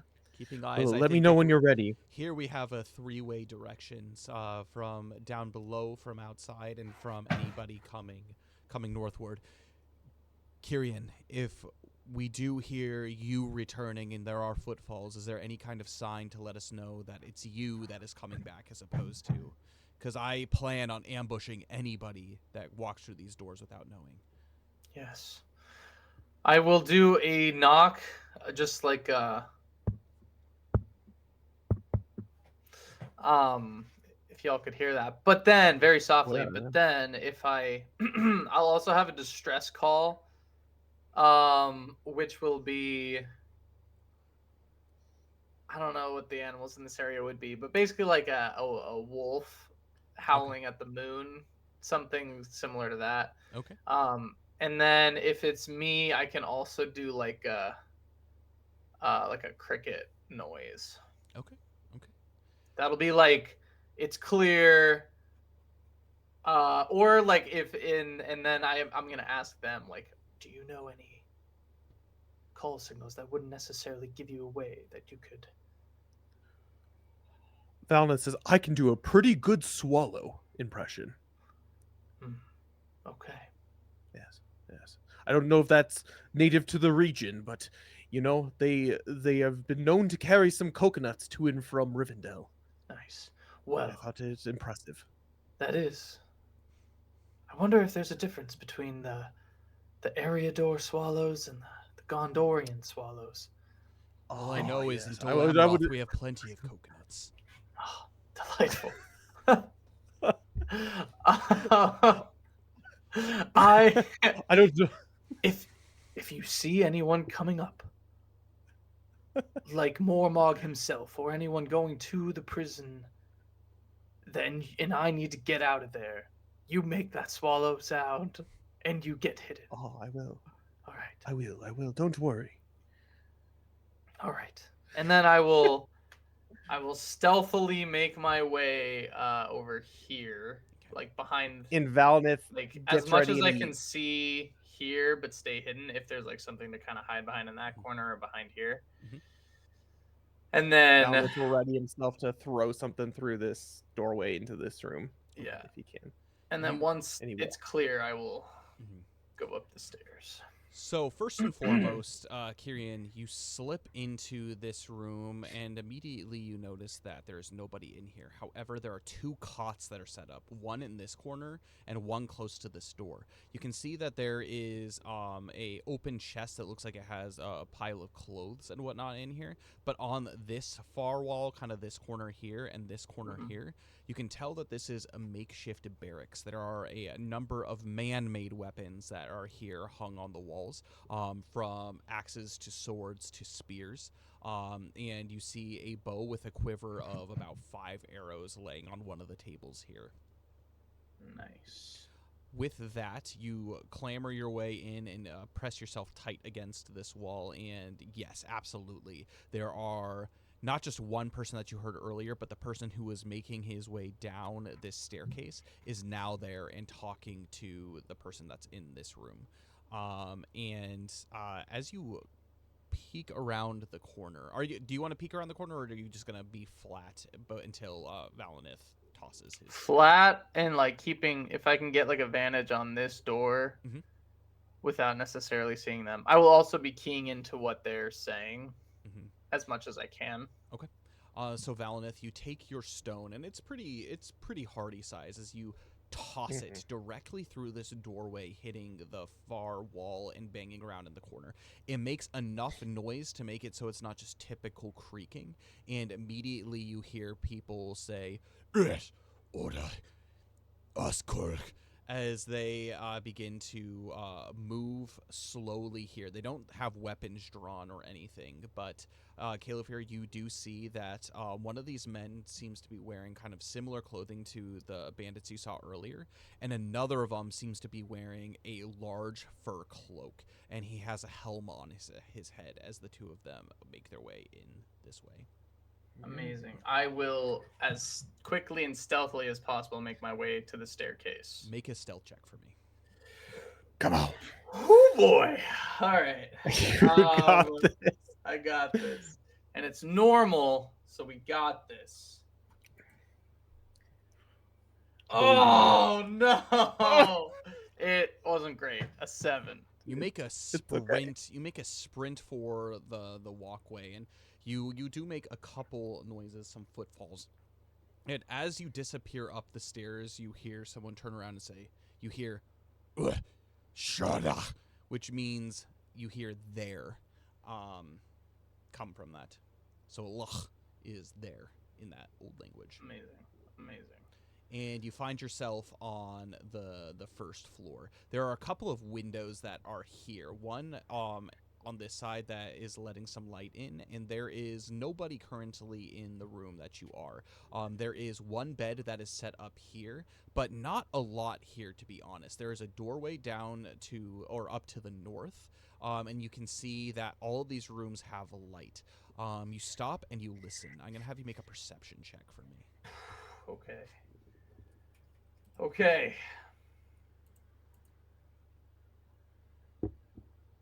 10. You don't hear any noises coming from this floor, but you do hear noises as in basically the spiral staircase up. You're unsure though if it's a floor above or 2 floors above. I hear noises from above. From above, not on this floor though. Okay. I am going to come over here. 'Kay. And hide and then keep an ear out. You wander into this room and you find that there's no beds or anything, but what looks to be kind of like a makeshift desk in this area. You see that there are a few papers that are here with some just general scrawlings on it, but nothing too legible. You can see that they seem to be planning out some kind of map. I'm going to have you make a investigation check on this. Guys, I'm making so many checks. So many checks. I know. It was a heavy check session, and all of them are at disadvantage. It sucks. I know. 6. 6. It's difficult to tell. If you were to guess on what this was, it seems to be some kind of map of the general layout of this area, but you're unsure about what it's trying to tell you of like Okay. the keep itself. Cool. Do I hear footsteps coming down the stairs? You don't hear footsteps coming down the stairs or coming up.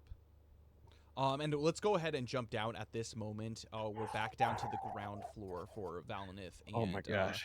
Calafir. You see these two men, Valinith, basically dart in from this other direction. And they're searching around, and you just hear them muttering to themselves. Again, it's a language you can't understand. And one of them, the one that has the helmet and the cloak, he comes back this way and he peers out, and you can see like he puts his hands in the doorways. He peeks out side to side, and you hear him call to. He leaves, and then he is talking to somebody who is on the south side of the outside of this keep, but he does disappear for a time. The other guy that is here, he begins to wander into this room, and eventually after some time he wanders into this room and he sits down on one of the beds. Okay. He takes off his boots as he lays back. You're unsure if he's asleep or not, but he has just laid down to take some kind of a rest. Valinith looks over to Calafir and kind of gestures like he went into that room. And Calafir, he nods in agreement, and he keeps an eye out as he kind of shifts his back towards like this wall, and he looks around and peers in, and the guy is closing his eyes, but it's like a light kind of just like breathing. He's got a long kind of grizzled beard too. That kind of, it's a little bit dirty, but it kind of falls on him, and you can see that his like chest, or he's having deep breaths, almost as if he's trying to go to sleep. Is he the guy who's wearing the fur cloak with the helm, or the other guy? No, the guy with the cloak and the helm went outside and is talking to somebody down here. Valinith calls over to Calafir and says, "Do you want to take care of him right now? No one else is in this specific area. You can give him a good old conk on the head. Or, if you want to do it your way." He looks around and he says, "As a soldier, I'm not usually in the game of killing people in their sleep, but if it is just to knock them out, I can see what I can do." And he sneaks his way. Valinith will stay and keep an eye on, keep an ear out over here, just to make sure no one comes and disrupts. Sneaks his way in. He's gonna have make a stealth check. Come on, Calafir. Okay, that's good. Okay. That's real good. With a 14, he sneaks in, and the man, he still has his eyes closed as he's trying to go to sleep. He takes the hilt of his basically sword, and he's going to, with as much force as possible, so he's going to make he's going to make an athletics check to see if he is able to put enough force to knock him out. It's going to be a DC of a 12, and he got a 13 to boom knock him out, and without any noise, he just is knocked out clean, and his head rolls over to the side. There's no blood or anything, but clearly he, with like his immediately relaxed posture, he has been knocked unconscious. Calafir is going to take 1 point of shadow. Sorry, Calafir. Sorry, buddy. Even get it. When DMPCs you're aren't immune to shadow. I know, but when you're a man of valor, I get it. I get it. I'm going to, because I can tell there's not much, like no other people at least conscious on this floor. Mm-hmm. I'm gonna sneak, kind of get a layout of the whole floor. As you sneak into this room, you can see that it's a general sitting room. There are a number of furniture, mostly wood furniture, that are there. You can see that there are some mugs of what looks to be ale, mostly half drinking, as if people are coming in and out of here in order to watch. There is the large window over here. That looks out to the north, and as you make your way into this room, you can see that it is clearly a strategy room. This is a room that on the table is full of maps, and there is a large one that has been drawn out. This one much more detailed than the map that was in this first room down here. And it looks like that there are many pieces that are on the board, and they're not like shaped like anything, but basically they're like different sized and actually colored stones, gemstones actually. One of which looks to be like a small garnet. Another one is a jasper, and another is a piece of obsidian, and they are in multiple places. The map is clearly a map of Eriador, specifically the north of Eriador. The garnet is placed. Here, let me go ahead and pull this map up. The garnet is placed right here on Mount Graham. The obsidian. That was which one? The garnet, you said? That was the garnet, Yeah. yes. The obsidian is placed here in the northern downs. Okay. And the jasper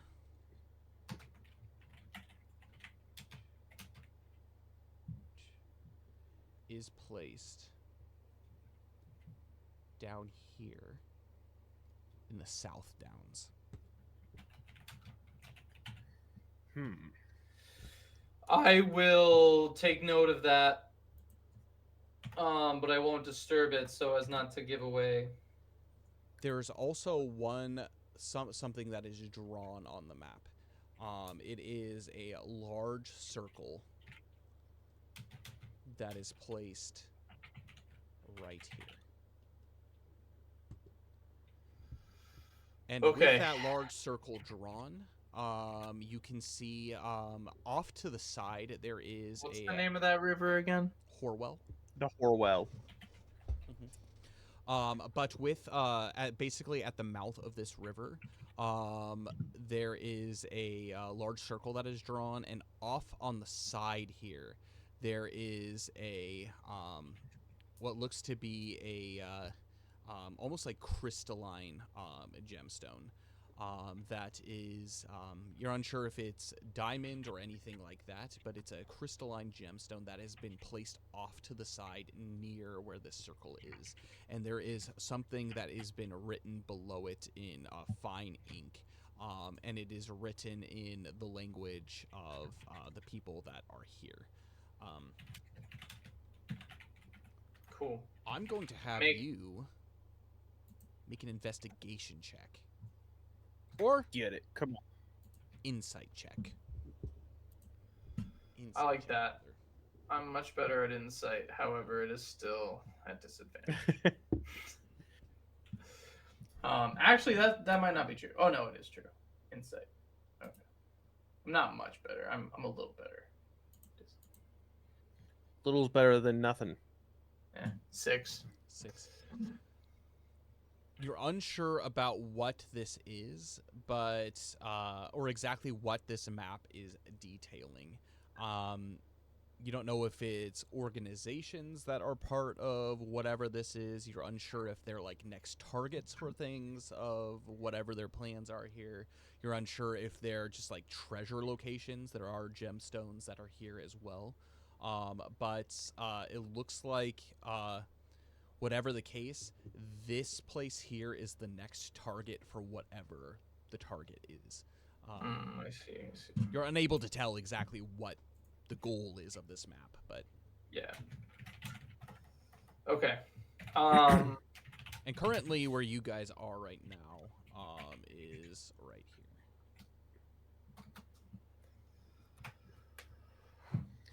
here. It does me well to see that Baradorok's protecting the South Downs, though. Exactly. Brown horse. And Kirian's all the way up in the Lone Lands, being lonely. On the forehead. On the forehead.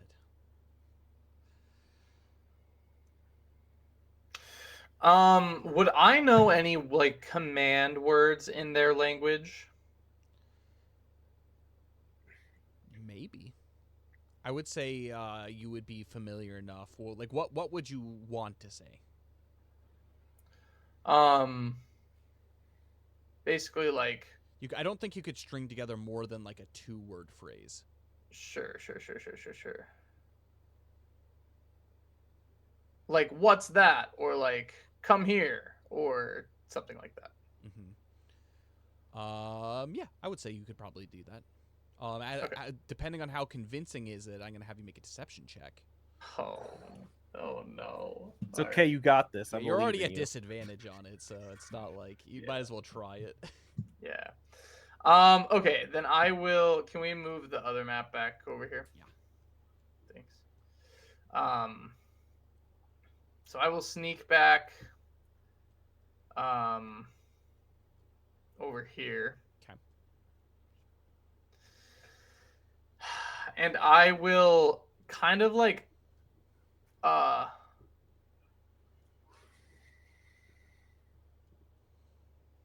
because I heard footsteps above, yeah? You did, yes. Okay.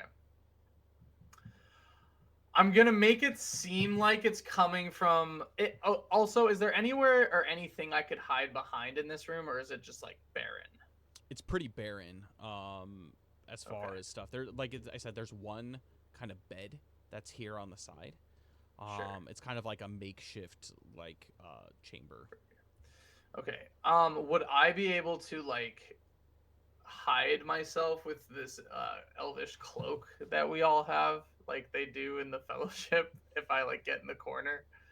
And would that look suspicious? Like, do I know? Maybe. So the thing about elvish cloaks is they definitely disguise you, and it's kind of like a chameleon where you can blend in. I would say you could make a stealth check, but it would be an advantage essentially, in order to hide from someone. But yeah, you could probably try to do it, which means it would just be normal, depending on what you're trying to do. Sure.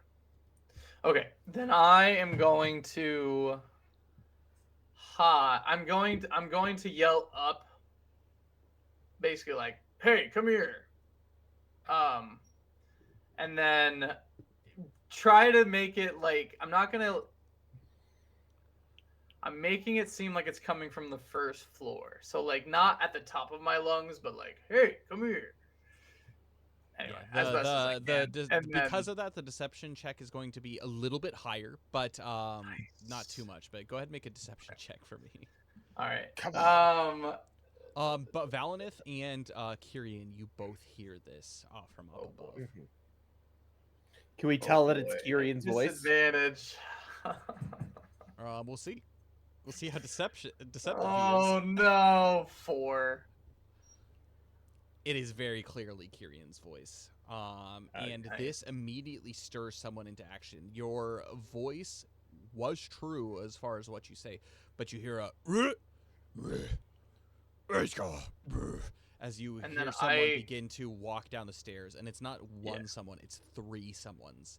Oh boy. I like go into this other room and hide behind cloak. Okay. Like as much as I like possible, so that if they walk into this room, I could like sneak out behind them, kind of a deal. You know what I mean? I gotcha. So they come down and they all have weapons drawn as you stealth your way into this corner. You draw your cloak and make yourself as small as possible in the corner of the room. One of them steps out into this area. Oh boy. One of them steps out into this area and he has an axe drawn. and he begins to wander. The other two make their way down the stairs. Valinith and Califir. So Califir, he hears footsteps coming, and they sound heavy footfalls, not like someone who's trying to be stealthy. Califir, he makes his way back into this room as two more individuals. Another, which looks to be in a giant hide cloak and a helm, comes down. And another one of kind of like the patchwork guys comes down with him. The guy that's here is a patchwork guy as well. And they begin to wander. You hear the two of them down on the ground floor, both Califir and Valinith. You begin to hear them speak. The patchwork guy makes his way into this room and sees that there is a guy sleeping, and he immediately looks at him and turns back around. Then there's this guy goes over here and through here to the main room. He looks out and he says, "Bree, shock, brush." He calls out, and there are a couple of voices that actually answer from the outside, and he shakes his head and he goes, "Ugh." As he draws his axe up. He wanders down in this direction, but before we have a chance to do anything here, let's go back here. All right. This guy wanders into this room and he looks around and he slowly begins eyeing the room in every direction, going into this room. I'm gonna have you make a stealth check for me. Sick. Kieran. Is this at any sort of advantage or? It would be, but because it's you already have disadvantage, it's just normal. Yeah, and there's no double advantage. Okay. Come on, baby. No! Why am I rolling so bad when it matters? It is 8. enough. As he makes his way into this far room, you can see that he looks out the window and he grabs one of the tankards of ale and he begins drinking it. And at this point, you escape to the staircase. Okay. Oh my god. You have a moment or two to be able to. You've bought yourself some time. Okay. I will look around this room first and foremost to see if there's any sort of prison or holding cell or key or anything like that. This is an armory. You can see that there are leathers and suits of armor, cloaks, and all of the things like that that are laid out here. You can see, too, that some of which are orcish. You can see orcish scimitars, some goblin-made blades, but primarily you see that sitting upon a chest is kind of like this, it's like a scale coat. Of what looks to be mail. If you want to investigate this, you can, but again, you're kind of in a hurry from this room. So. Yeah, so no, I'm not looking necessarily for any of that, so I'm just going to look for prisoner. You duck into this room, and you see that it is a number of chests, and on the far side of the room, there is a holding cell, and there is somebody who is in there. He looks to be older and a little bit grizzled. He is sitting in the corner with kind of like a cloak drawn around him, and his face looks to be pale white. This is clearly someone who's being held captive here. Okay. I will quickly go over and I will whisper with urgency and just say, "Hey, what's your name? I'm here to help." He immediately stirs, and he looks out and he says, "Who are you? I'm Arthanath." Oh, Arthanath. "Why are you here?" "I came searching for Mormon and those that he had stolen from my friend. Do you know a Caliph I do. Do you know what may have happened to his armor bearer?" They took him below. He's in the tunnels. Okay. Do you know where they might keep the key to this cell? I'm here to get you out. He points over to the far wall, and there is a key ring, and it has 5 keys on it. Amazing. I will take the key ring, and I will hand him the key ring. "Get to work. I will watch the door." he fumbles around as he goes through, and he looks at all of them. They all look pretty similar. And as that happens, you hear a voice come up, and the guy that was on the first floor, he suddenly emerges, and he looks around, and he makes his way over to the far side as he takes what looks to be a dagger, and he takes it off of his belt and plops it down before he Also, sits is down. my dagger glowing? It is not glowing. Okay. Yeah, he props his feet up on basically a chest that's in front of him, and he's sitting in a chair in the corner. He hasn't seemed to have noticed anything that's going on here. Did I hear and notice him come back in? Oh yeah, absolutely. Okay. He's not keeping himself quiet at all. You hear as like his foot falls, and he's kind of like grunting, especially as he kicks his boots up onto the chest that's in front of him, and he begins basically like burping from the ale that he had before. Okay. And there's some small fumbling, and you hear, here it is. And he pulls it out, holding the key ring by the key. That's Great. I will. to the cell. We have to move quietly, as quietly as you have ever moved. Do you know how to use a blade? Yes, I'm a man of Gondor. Of course I do. Wonderful. I will give him my belt dagger. Okay. He takes it, and he says, "What's your name?" I am Kyrian, son of Durafin, of the Dunedain. You're friends with Calafir. I am. He's down below. I came up to get you out. Now it looks like the staircase goes up one more floor. Is there another floor, or is it the roof? Do you know? Roof. It's the rooftop. Many of them go up there. From what I know, I think there's one person up there keeping watch. Okay. Because we could either sneak back down to the first floor, where there's many guards, or we could sneak up to the roof, and I have a grappling hook, and we could rappel back down to the first ground floor. He looks to you and he says, "I'll follow your command. I'm not much of a survivalist, and you clearly look like you know what you're doing." Sounds good. And with that, we're going to go ahead and jump down to the ground floor.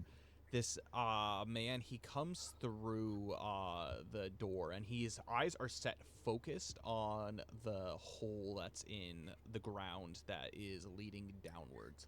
Valnith looks over to Calafir and You have says, a split second. like, He's got a helm. He's got what looks like a chain, basically like a ring mail chain that's on his. Not how's ring his mail, neck? I mean, his neck's as unprotected as a normally would be. You could see that there's like a fur cloak that's hanging off of it. But he walks in and hasn't noticed you, but you have a split second to react. Yeah, Valnith has his knife at the ready and looks over to Calafir, and is Calafir ready to jump on it? Oh yeah, he's too? ready. He doesn't have a shield out, but he has his sword. And he looks to you, and he points. And Valnith takes his knife and goes like this, like that. And Calafir, he basically bull rushes the guy and chucks him, and basically bull rushes him and pins him against this wall. So basically, Valnith, you're behind him.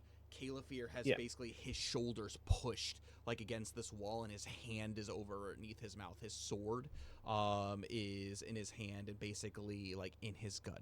And Calafir says, "Don't say one word." As this is happening, Valnith, do you want to add anything to this? Valnith will kind of like quickly go over to him and says, "Do you want to live or die?" And Valnith puts up his dagger to like the throat and says, "You will not speak." And Calafir, he nods and he looks him dead in the eyes and he says, "There were two men, Gondorians, in my company. Where are they?" And the man, you can see him immediately like look downward towards the tunnel, But then he looks back in Caliphere's eyes, and you can see that hate is beginning to bubble up and boil. I'm going to have the two of you make intimidation checks for me. Wow, that's not very intimidating. No, not so much. 3. He laughs. And it's muted laughter. And he's like, "Bosh, blah," and he Balnus slices his throat. Balnus, he swore he would slice his throat if he would talk. I'm gonna have you make it. So I'm gonna say that automatically lands. Go ahead and roll for damage. If you roll above a 4, it will immediately kill him. Okay. This is very unBalnus-like, but all right. Hold up. Actions. Dagger. It's a 4. Valinith, make a wisdom saving throw. Since it's a saving throw, it's normal, right? It's not a skill check. Yep, it's normal. Okay.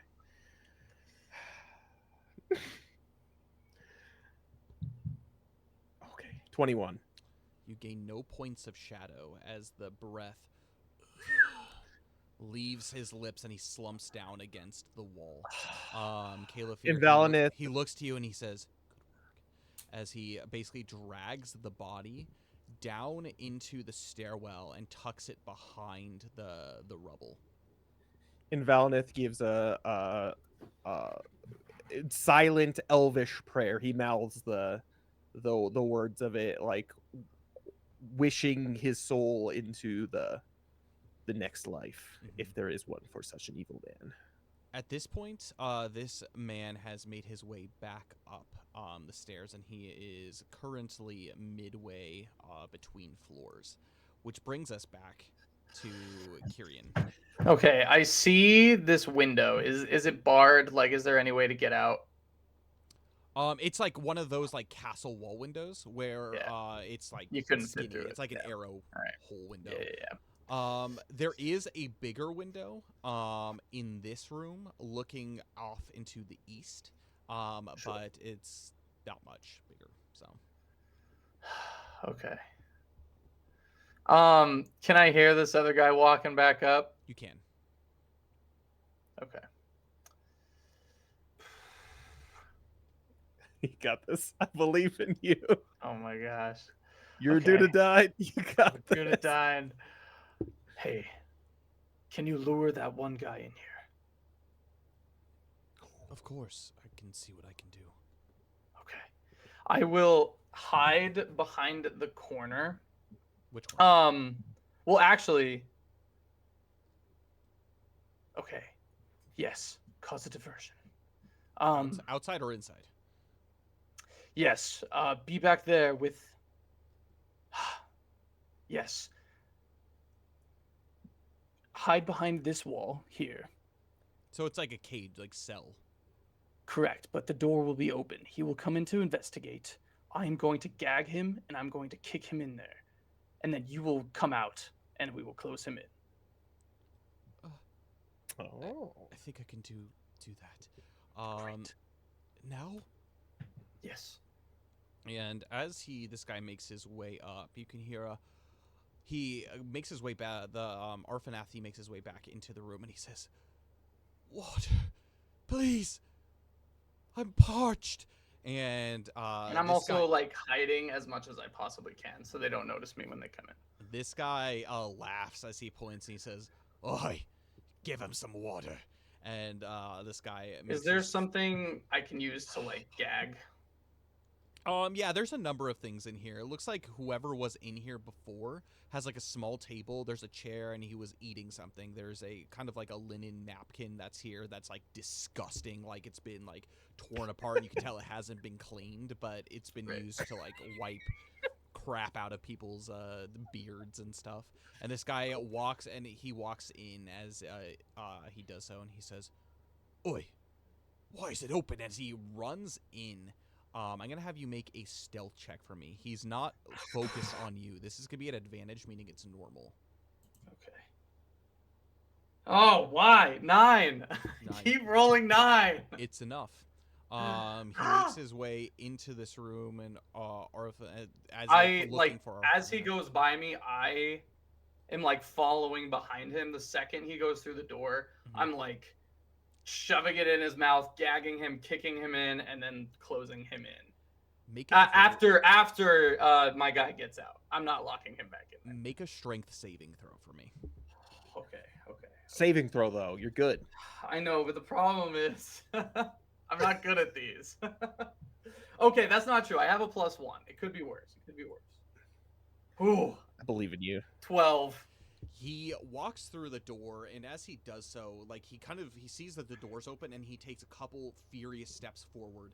And you go from behind, and you grab him, and you gag him. He fights for a little bit, but not enough before you're able to tie it, and you're able to basically kick him into the room. And Arfanath, he slips behind. You hear. I'm gonna go immediately after. I'm going right behind this wall. Okay. You're expecting this guy to come. And he's like, "Oi, what's going on there?" As he begins to, you hear him get up and slowly wander his way here. And Arfanath, he looks at you, he's like, "What now? Get behind me." And I will, yeah, just get behind me. He comes through the door, and he looks straight and doesn't see anything. As he turns around, he is met face to face with I will basically, like, the second he gets through the door, I'm putting him into a chokehold and covering his mouth and trying to choke him out. Make another strength saving throw for me. Oh my gosh.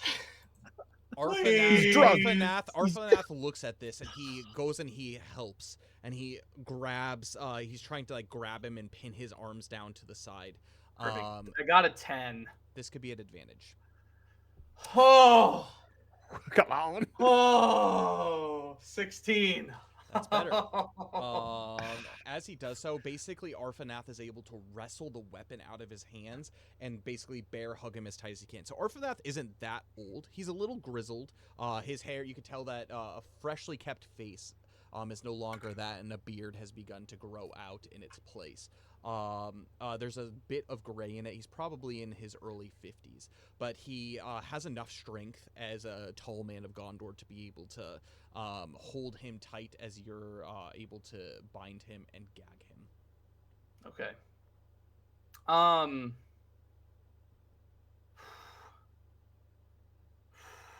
Okay. I'm assuming the guy I kicked into the cell is still very much in there, right? Yeah. Oh yeah. Yeah. He's kind of struggling and like stumbling around, almost as if he's about to stand up. Okay, but the guy I had is out, right? He's out cold. Yeah, he's out cold completely. Okay, great. I will kind of shove him into the corner, and I'll be like, "Quick, follow me." And I will go up, and I will see if there is another guard on the roof without like revealing myself. Make a perception check for me as you begin to climb the stairs. Arfanath is kept close behind you.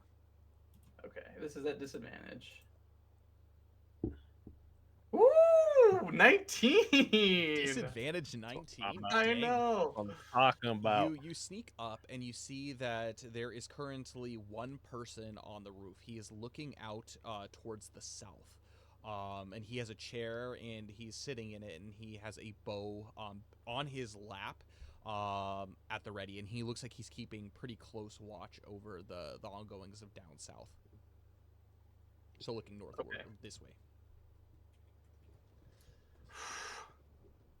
Okay. Oh gosh. I am going to. So there's like a small room at the top of this tower. So it's a roofed room, and there's a small doorway. So he's sitting here, and he's looking out northward. So. Okay. Oh, okay. Okay. I gesture. Okay, back down.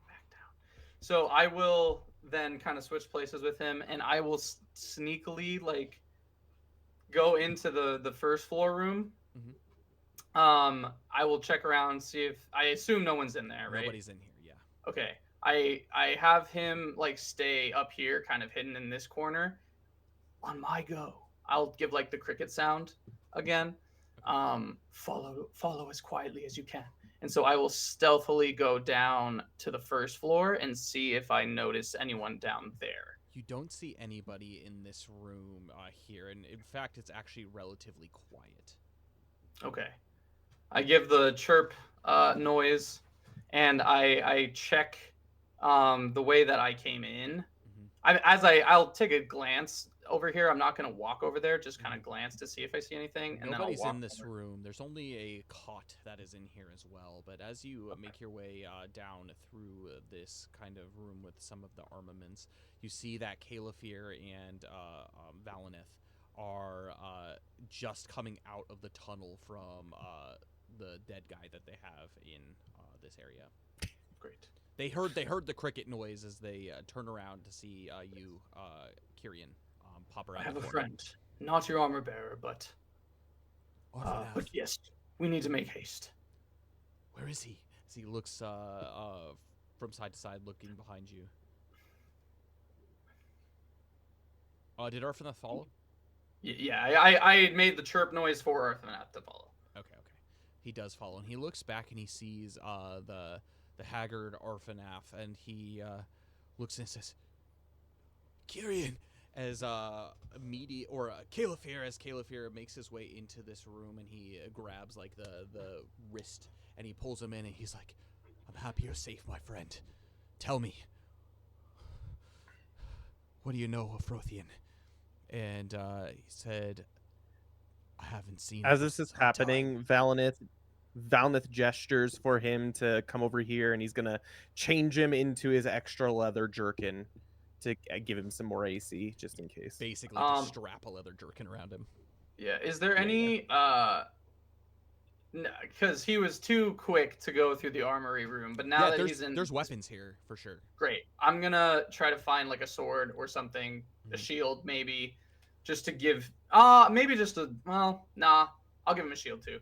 Frothian Basically is gonna arm him as best want a as possible. spear, so he's gonna grab a dagger and he's gonna grab a spear. Mostly because he's not a frontline fighter or anything like that, but he can assist from a little bit of a longer reach. Cool. The one thing that you have noticed is this man might not be a warrior, and as he stands in front of all of you, he seems noble enough, but he looks strong of heart and strong of will. As he grabs basically this shield, it's like a wooden buckler and a spear. He holds them, and he looks like a warrior. You wouldn't know that this is not his typical day job. As he stands and he says, "Captain, I will follow you to the end." And he looks to Calafir, and Calafir, he nods, and he looks to both of you as companions and says, "What next?" We go below. I've caused a bit too much of a diversion. If there's any way we can board up our exit or slow them down somehow, they will be found out at some point. I've bought us some time, but it won't be indefinite. And Valineth says, "Well, we've also created a little bit of a mess down here. Quiet mess, but it will be found out as well." Do I notice the blood? Yeah, like there's definitely like some blood that's been trickled down the wall, and like a small smearing as it goes down into the down. It was dirty business, but there was nothing we could do. He was about to. I see. To let. And inside, I blame Calafir. I 100% think it was Calafir. Calafir's got all the blood on him because he was standing in front as it just like sprays on him.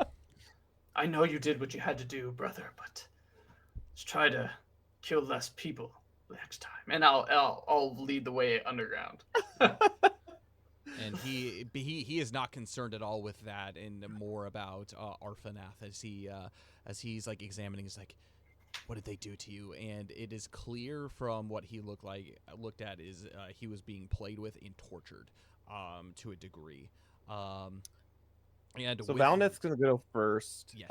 because he knows the way. He's got the cartographer. I'm assuming. Yeah, and I'll light the candle again. With Calafir, yeah. Light his candles. Will you be and he's bringing gonna up have the rear, Arthur. Tyrion? He's gonna have he's gonna have. I'll be Arthanath behind carry you, the candle. Arthanath behind me, then Calafir, bringing up the rear. Okay.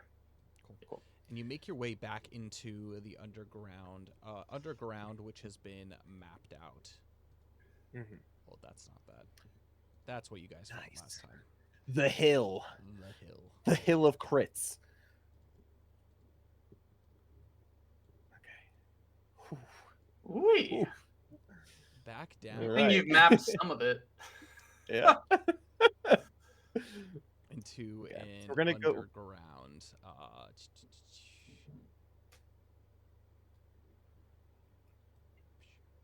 Nice.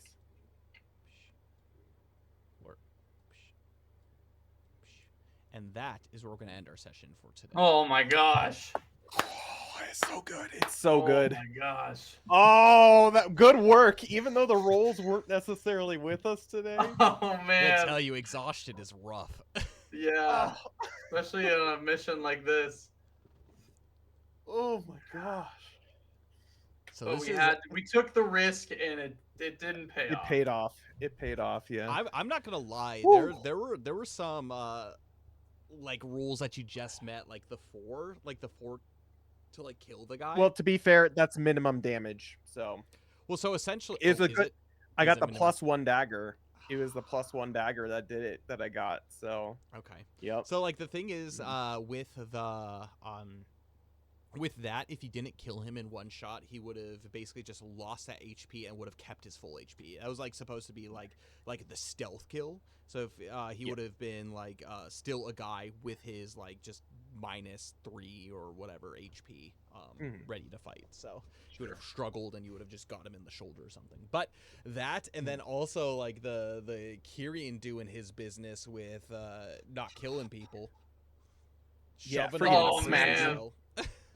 Oh man. I was just like crap. How do I get past this?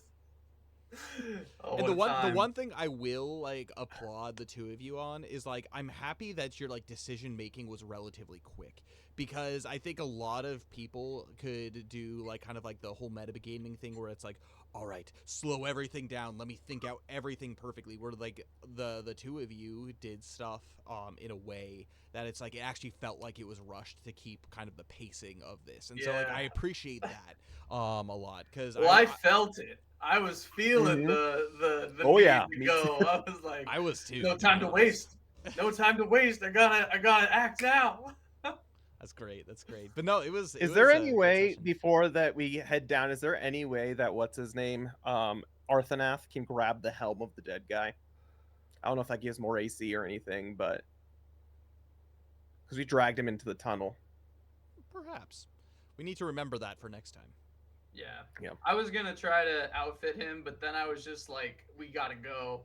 He's like, got- sorry, I'm we so bypassed curious what the that- armory. He's got a jerkin. He's got a shield, Which is he's got a 11 spear. base. Yeah. So, That's true. So, He's not. He'll be defenseless doing now. good. It'll be the armor bearer because Valnet doesn't have anything else. He's got a small dagger to give him, but we probably should have grabbed some weapons for. something to think about. It's fine. Yeah. We Well, know I mean, what's we up can't. there. And there's the scale, whatever armor. I but- know. I was curious about that, but I know, me too. But I It's was not like, worth it. Tyrion would be like, nope, he is on a mission and won't get Yeah, yeah. distracted. So, I anyway. get it. Thoughts get on it. today's session? We'll go ahead and start with you, Dane. I'm gonna go restroom real quick while you're talking, but talk. Yeah, I would say that was probably the most nerve-wracking, but also probably my favorite session of the 9 sessions we've played so far. Just because there was a lot that happened and a lot of decision making, as Kyle had mentioned, lots of split-second decision making. But I think one thing that I'm so happy about in this campaign is we did a good job talking about what we were going to do before we put ourselves into the situation. Like when we got into the first floor room, we made perfectly clear all the different parameters for all the different things at a generally quick pace. And so when Kyrian came down, or when the dudes came, the bad guys came in to investigate, we knew exactly what we were doing. So I think that partially helps, at least for Caliphyr and Valinus' end, on what they were going to do. The only thing was Valinus slit in the throat, but he also threatened that if he made any noise, he was going to slit the dude's throat. So that was more so of just like, okay, Valinus said he was going to do that, he's going to do it. So I imagine Valinus' voice like cracked halfway through Yeah. saying that, so it wasn't very intimidating.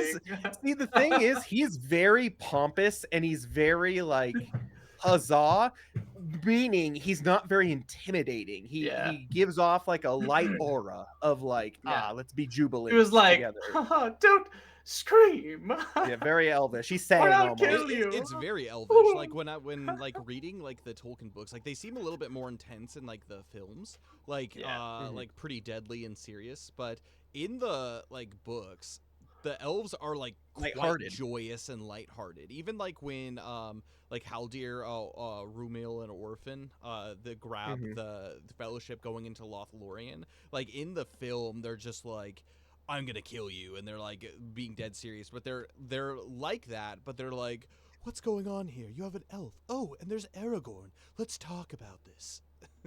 Yeah. And then they're like, we can't go up into the trees until we're able to be convinced to do so. And then it's just like very like serious, but not like dark and dour and demure. So exactly. But I mean, I think we did a really good job of, before we even got to the keep, discussing what we were going to do. I think we talked it out reasonably, and I think one thing I really do appreciate about this party is I think we all take into account our strengths and our weaknesses in understanding like our general roles in the party and how they're supposed to be done. And I think ultimately that helped us overcome even our bad roles that we had.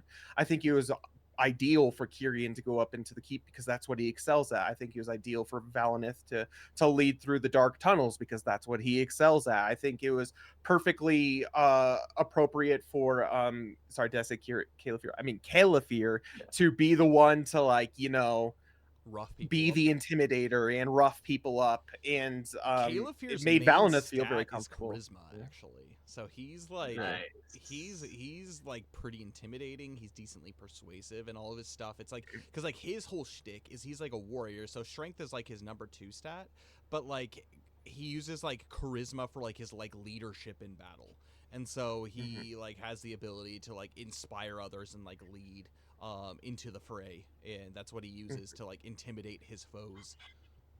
Nice.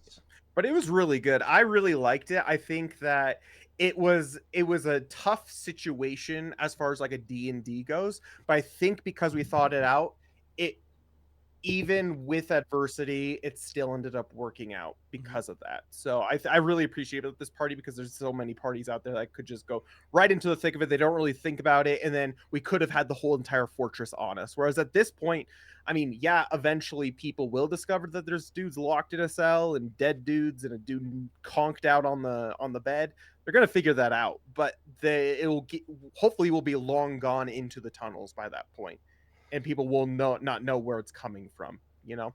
So, I don't know. I think it was well thought out. Anyways, cool. Yeah. Man, what a session. That was like a session. Like, I don't even... That was intense in the best way. Yeah, I mean, from starting off with the interrogation, which was like a hard line because it's like, yeah, these guys aren't completely innocent, but at the same time, they're also not. Yeah, they're speaking the language of Angmar. Yeah, so it's like, on the one hand, I know they're kind of part of the shadow, but in Kyrian's mind, it's like they, unlike some races of man, like the Easterlings or stuff like that, like they're not, like there's still maybe a little bit of hope for them, or at least he thinks so. So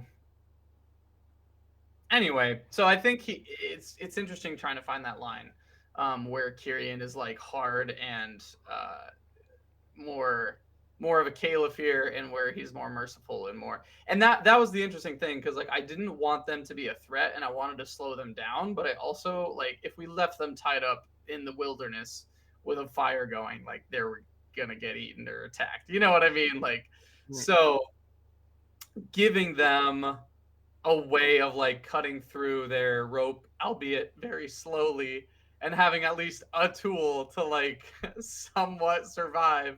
Like, I didn't want to completely leave them to nature, I guess.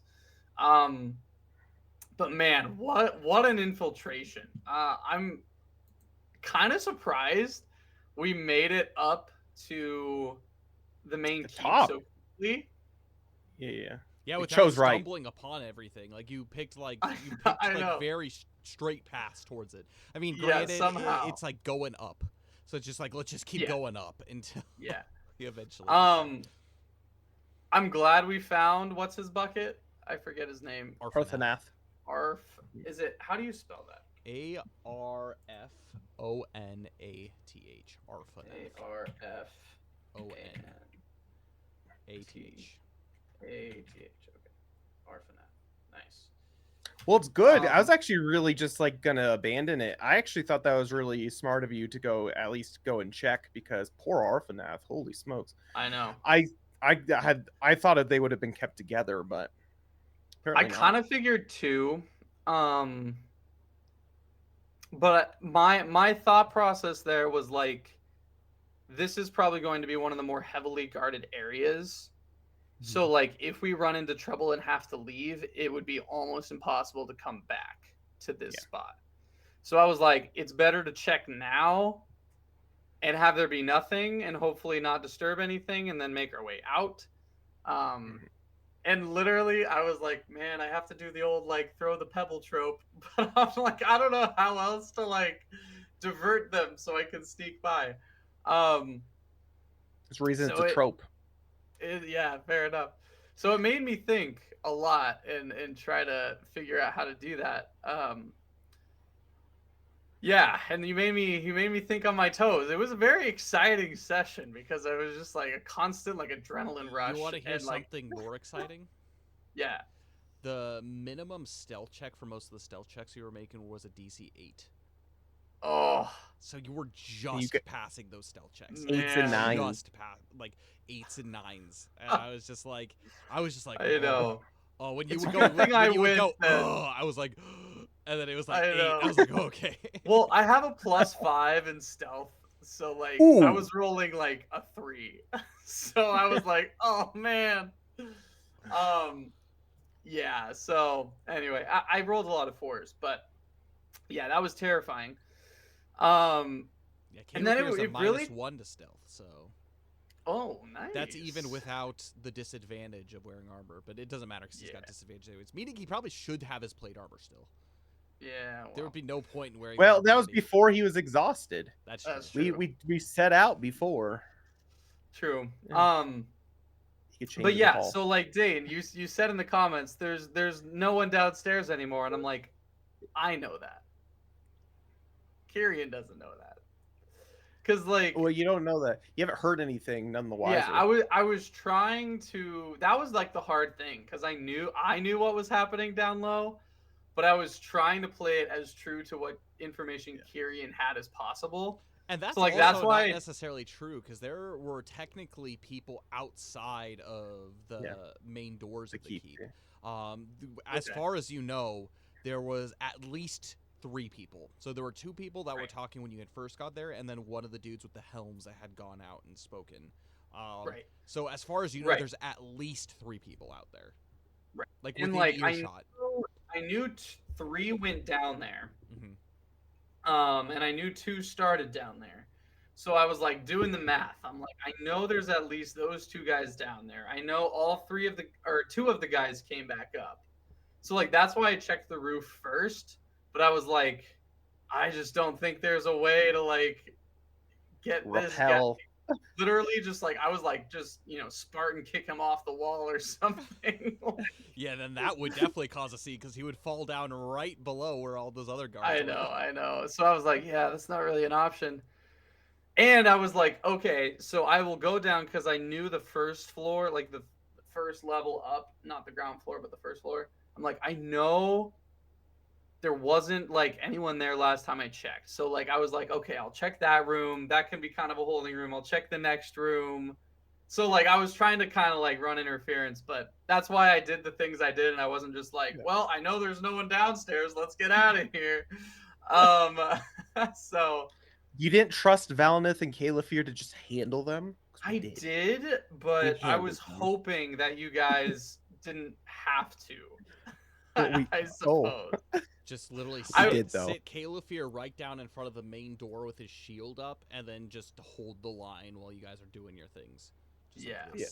Exactly. No, I was hoping that y'all wouldn't even be noticed, and that um yeah, that we would be able to just kind of sneak by the guards. But man, I was shocked when what's his butt Caliph here got the shadow, and then I was shocked when he killed the dude. I was like, oh man, oh snap. All right, Valden, but no shadow, so you're He, good. he said he was gonna. The thing that Sure. kind of sucks about elves, You though, needed, is you well, needed, high you elves needed, specifically. by the way, a 20 to not gain points of shadow from it. Oh, and I got 21.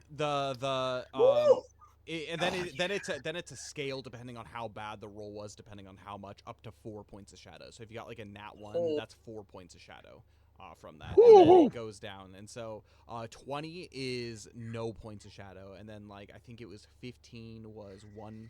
Like 15, between 15 and 20 was Yeah. 1 point, and then 10 to 15 was 2 points, and then 5 to 10 was 3 points, and then Valna's seen Bro. some stuff. I'll tell you. He knew that it had to happen, otherwise his friends would be in danger. So it was Yeah. adrenaline moment. He wasn't thinking about like, oh, I killed a dude. He was just like, gotta save Plus, people. warned and, you. and the reason for that is these are technically under the category of wicked men, and so these wicked men are evil and they will try to kill you, as far as you know, and therefore you're a little bit held less culpable for like the death of them. But the thing with like Caliphyr is like that's not his way of doing things, and so like it's like a just His is straight like up, honor in battle, yeah. kind of a thing. Not But like he knew he had to do it out of necessity, but like it's like something that he'll remember. It'll be like he'll feel guilt about it in the future and be like, ugh, Sure. like I don't want to do this. So That makes sense. So if he had just killed the dude, that would've been rough. would he have? Yeah, gain Oh. more So points. question, gain these more. aren't enemies of shadow, right? So like Yeah, they're Kyrian not- wouldn't be Yeah, like they basically. fun trigger happy against them, right? Like I am playing that correctly. Yes. I think you would get the bonuses from it, but they're not necessarily like the obvious creatures of shadow. Like how Okay. you treated like the guys that you dealt with at the bandit camp before. Like Yeah. they are men and they are redeemable, but they are wicked men. So like every person, like especially like in the world of Tolkien's a very Christian world, has the potential for redemption. However, like things like orcs, trolls, goblins, like they're defiled, wicked creatures that have no hope of redemption. Sure. Yes. Yeah. So And I like, guess that was kind you of would get like the the you would point. get the bonus because they are wicked men, but I don't Okay. think you would hate them as much as you would hate the other things. Sure. Okay. That's good to know moving forward. Because then I don't think in battle Kyrian would necessarily spare them as much as he probably did in that first battle. But also he didn't know they were wicked men in that battle. So Right. Exactly. Especially Yeah. the way that they were dressed. They're not typical of like your Rudar. That's why I really tried to emphasize like they're dressed different. They have the brand of it, but they're dressed differently. yeah. Yeah. So Okay. they're not immediately identifiable. Actually, the more identifiable ones are the ones with the helms and the cloaks. They tend and like the chain link. They are more typical of like your Rudarian men. Okay. Good to know. Good to know. Yeah, because then like the only other thing that I was thinking as like Kyrian with that is pretty much if it's an orc, it's like he's trigger happy. Like that orc needs to die. That is like a good thing. But with men like that, I think he has a similar outlook to Gandalf Mm-hmm. insofar as like showing mercy ultimately will lead to that victory, even if they don't accept the mercy, they'll become their own undoing, kind of a thing. Mm-hmm. You know what I mean? I don't think he's necessarily thought it Like through Gollum. that well. Exactly like Gollum, yeah. And so I think that's kind of how Kyrian views those wicked men. It's like they are still somehow redeemable. Mm-hmm. So even maybe in battle, similar to Caliphyr, he won't necessarily spare them because it's the battlefield. You know, it's slightly different. You're defending yourself. You're, whatever rules of battle. But when it comes to like, sneak kills, I think maybe for an orc, it wouldn't be, out of the question for Caliphyr, but to them, I think it would be a little different. So anyway, I digress. So yeah, I really enjoyed the session, as you can tell, as I'm good. digesting it a Real lot. good. So yeah. I agree. Kyle, what about you? What did you think? I thought it went great. There's always like that, like when you're preparing a sneak type of mission, it could be like where it really feels just like too heavy with like rolls, and like it just doesn't feel like there's a lot. There's also the potential too where like the stealth is broken and then just battle breaks out and all hell breaks loose, which is a different kind of like excitement. But it's been a while to have a session like this where it's like things are going right but like almost wrong, and so like it keeps me on edge too, especially knowing like, oh crap, he's just passing like these skill checks and everything. And it's not like, oh yeah, I'm passing these flying colors where there's like no, it's like what I love about the dice rolls is it's like it's been kept consistent with the like how it's supposed to feel. But with that being the case going forward, I'm very excited because, as Cole, you had mentioned before, like during the session, that you didn't kill those guys, you didn't dispose of the bodies or anything. So eventually you are going to be found out that you are here. Prisoners escaped, 2 people are there, and there are still people in this like upper area that could potentially stumble upon this. And meaning there's still the pressure of you have to go into these tunnels, find the armor bearer if he's even still here, and get out while you're on a time. It's not like, okay, now we're just like good and I can take my time down here. It's like there might be adversaries down here. As you have seen, there's probably orcs, goblins, whatever the case down here. There could be adversaries down here, but you're also potentially still looking for something and exploring with like the ticking time bomb of like your presence might be alerted at any time.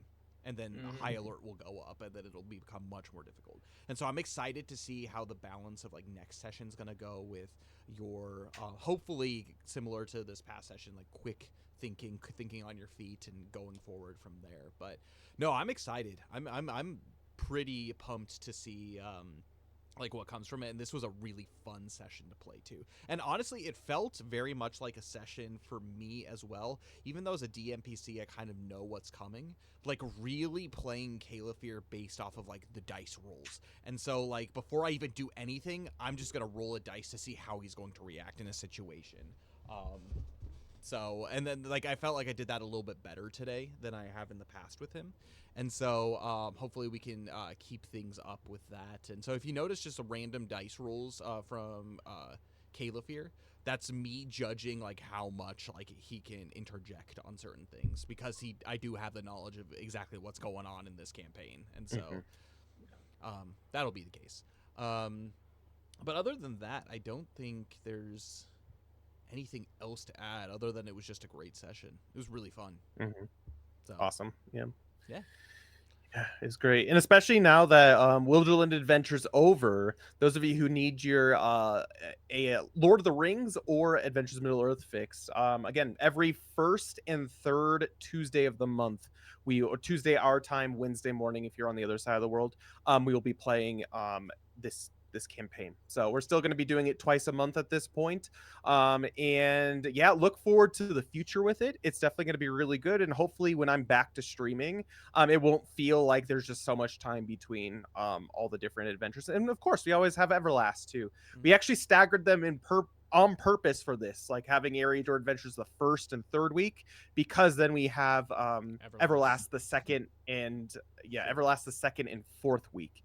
So that way, at least every week, hopefully we have an Adventures Miller session, unless we have like a random fifth something going on in like a fifth week of a month. Then usually those won't have anything. But hopefully it makes it a little bit less. Was a little bit weird because the last day of the month was a Saturday, which Friday. Which was Friday Saturday, for you guys. But like because of that, we don't have Everlast this week. It's this week, next week. So it's even though it will have been 3 weeks since our last Everlast, it's because there was a fifth Friday essentially, or Saturday.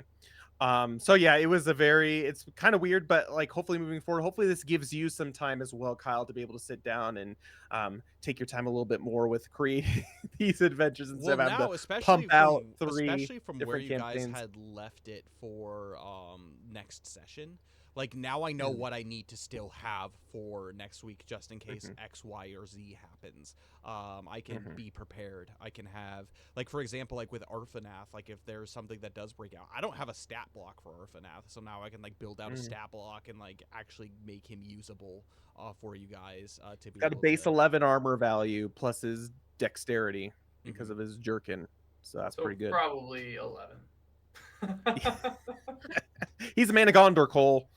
Ye of little faith. Yeah, he's strong, but that doesn't mean He's he's stout in body. dexterous. Dexterous? Maybe not. But he also has a buckler. I don't know what that gives him. If we give him the helm, it could give him more. Yeah, I think the wooden shield's only a +2. It's a +2 to his AC. But it has, but it's decently fragile. So, if it can be, because it's wood, it can be set on fire. So if fire's thrown at it, it can be set on fire or things like that. So it's not as, it's like the same defense as just like a normal shield, but there's chances Weaker. to break it, if that makes sense. Basically, I'm hoping he won't have to use it. Yeah. Yep. I would I'm rather still create a pretending stat like block he than has not have to use it. nothing. Yeah. Yeah. I'm just gonna pretend he's a lame NPC like freaking Ashley, the president's daughter in Resident Evil 4, Yep. that Yep. you just have to bodyguard. As And but then, just you know, push comes slowly to being shove, taken away. there's a chance he won't die. Yeah, Yeah, exactly. he I'm assuming he also has some points of exhaustion too, so he's probably like not Oh rolling. yeah, that's actually probably good to tell you. He's got 3 points of exhaustion. Ooh! Yeah, Sweet. he's been tortured, so it kind of makes sense. Yeah, he's not feeling good. Maybe give him How some long have milk. they been here? Or were they torturing him as they came? Well, as they came, but today they were. I guess he's been here for, from what you know, at least a day and a half, 2 days. Dang, I didn't know But we were we'll that feed him far some of the behind. secret. Well, you We'll have to feed him some of the remember, secret so- sauce, and he'll be good. So you have to remember, the last time that Calafir had seen Captain Mormog, that was before you guys had met him. And so he departed, and then Right. there was 3 days between when he had that events had happened until you had met him fighting off the orcs. And then there was another day spent in Rivendell. Okay. And then you've spent a couple of days since then tracking and going Like a after. week. I think it's been week and a half. Yeah, it's been about a week since last time Calafir saw Captain Mormog. But I thought when we were at the refuge? Dunedain thing that they were 8 hours ahead of us. Yeah, but that Did I doesn't make necessarily. Well, they might have been dilly-dallying. Well, Yeah. but that also doesn't mean too that they haven't been making runs back and forth through That's true. through the land of the Coldfell. So it doesn't necessarily mean that Okay. it was Arfanath, and there might be more people here. You don't know. I see. Oh yeah, we could Oh. bring out a whole army with us. That's Jailbreak. right, I forgot. Yeah, So let's bring out a whole Captain army. Mormog is just doing his thing. You'll get an army with you. Yeah. Yeah, An it's good. army of peasants. Small militia. There's enough weapons here to arm them, probably. Let's just hope Yeah. we don't come across the Watcher. I'm looking at this map, and I'm real nervous. Me too. I'm real nervous. I'm Look glad at we this. went look, left. Look at I this. kind of just guessed. I just kind of said Look at that. this. I wasn't like. Look at this nonsense that I you know. have to go So through. we have over what here. mapped out so far? Like this. So you have this Here? map. Yep, exactly. So basically, Right here. whoop. And then this was to the left, where with the dragging trail, Yeah. right? So like we have the beginnings of that. And this was path the and this was the beginnings of stone those area that had grown bigger and was kind of carved out. Was here. Okay. Okay. And this was the door. I'm assuming like that was shut closed. Yeah, the dwarven door. Yep. Yeah. Okay. Well, we'll figure it out. It's kind of fun playing a character who's not loot crazy. Cause like It's tempting, otherwise isn't it? I would have been like, oh, I'm going through that armory. What can I get? You know, or like I have to Especially 'cause check there's that every one room nook with and all the cranny chests. of this place to find whatever I could find. You know, Mhm. it's kind of like if I come across it, great. If not, that's not the mission. You know Did we what I keep the mean? key ring because they won't be Yes, able to I get into did. their chests? I They absolutely won't be able to get kept into the their key ring. chests now. Yeah. Oh, don't worry. I had enough forethought. I don't know if I Yeah. specifically stated that. I did mean to keep the key ring. Yeah, you didn't say anything that you got rid of it. So Yeah. I'm assuming Because it's I on you personally. figured I'm probably going to need it if we find more prisoners. That's true. I'm hopeful. There's 5 keys on here. I'm hopeful that they will help us, further down the line. So, Definitely. But yeah, but what I was saying though is I think that it's really fun having every week some sort of tabletop RPG for us to be able to enjoy. And I mean, I love Eriador Adventures. I mean, not only do I get to hang out with Kyle and Cole, maybe another person in the future, hopefully. But we are going to be continuing to do this again every first and second, or every first and third Tuesday, and then staggered every second and fourth Friday. Adventures of Middle Earth, or not Adventures of Middle Earth, Everlast.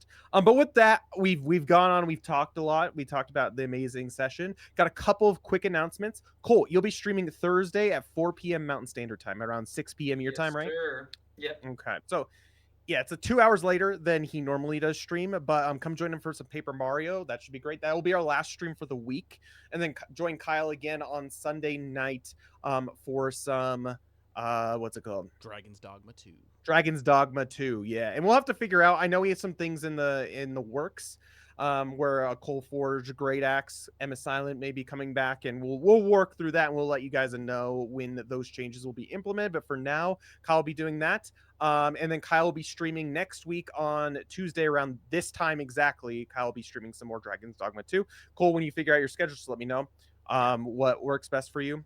And and we got it this from Wednesday. It might be a little closer to 6:30. I'm just getting off work a little later because I'm in training right now. So Wait, are you doing I'm gonna Wednesday or try- Thursday? Sorry, Thursday. Okay. Thursday. Both days I have training, but Yeah, I will no be problem. coming home as quick as I can and starting. But if traffic is bad, I might be slightly delayed. So if it doesn't Yeah, just start take your right at time. 6, I will still be starting as soon as I get home. But Yep. just so you all know. Sounds good. And yeah, we'll make sure to keep that all updated in the Discord for everyone. But yeah, as far as like quick announcements themselves, so we got our amazing sponsor, Daisnaki, our Japanese sweets and luxury treats sponsor. They're a small family business I based in wish I had Tokyo, a Japan, and Daisnaki prop that I could show. I know, just a Daisaki prop. They're awesome though. They are they help us if you do want to buy from them. Make sure to mention that Forge sent you. There's like a little box that you can fill out to like leave a little message on checkout on their website. And you can say that Forge sent you. Also make sure to leave your Twitch username, because we actually, with every recommendation that comes in from Fantasy Forge, helps us financially, but it also puts our name or like a certain reference amount until we can give away a free box on our channel, which is really, really cool. So I don't know how close we are to that. I think we're getting decently close to another free giveaway, but we have already given one way on the channel and went to an amazing follower. But if you do buy from them, make sure to mention your Twitch username, because you get more raffle tickets to be used towards that. So because again, you were helpful and you supported by ordering at Dice Snacky, it should be fair that you should get more opportunity to win a free box as well. But yeah, feel free to do that. We also have Everlast, as I mentioned. So it is in the current process of being created. It is getting really, really close, guys, by the way.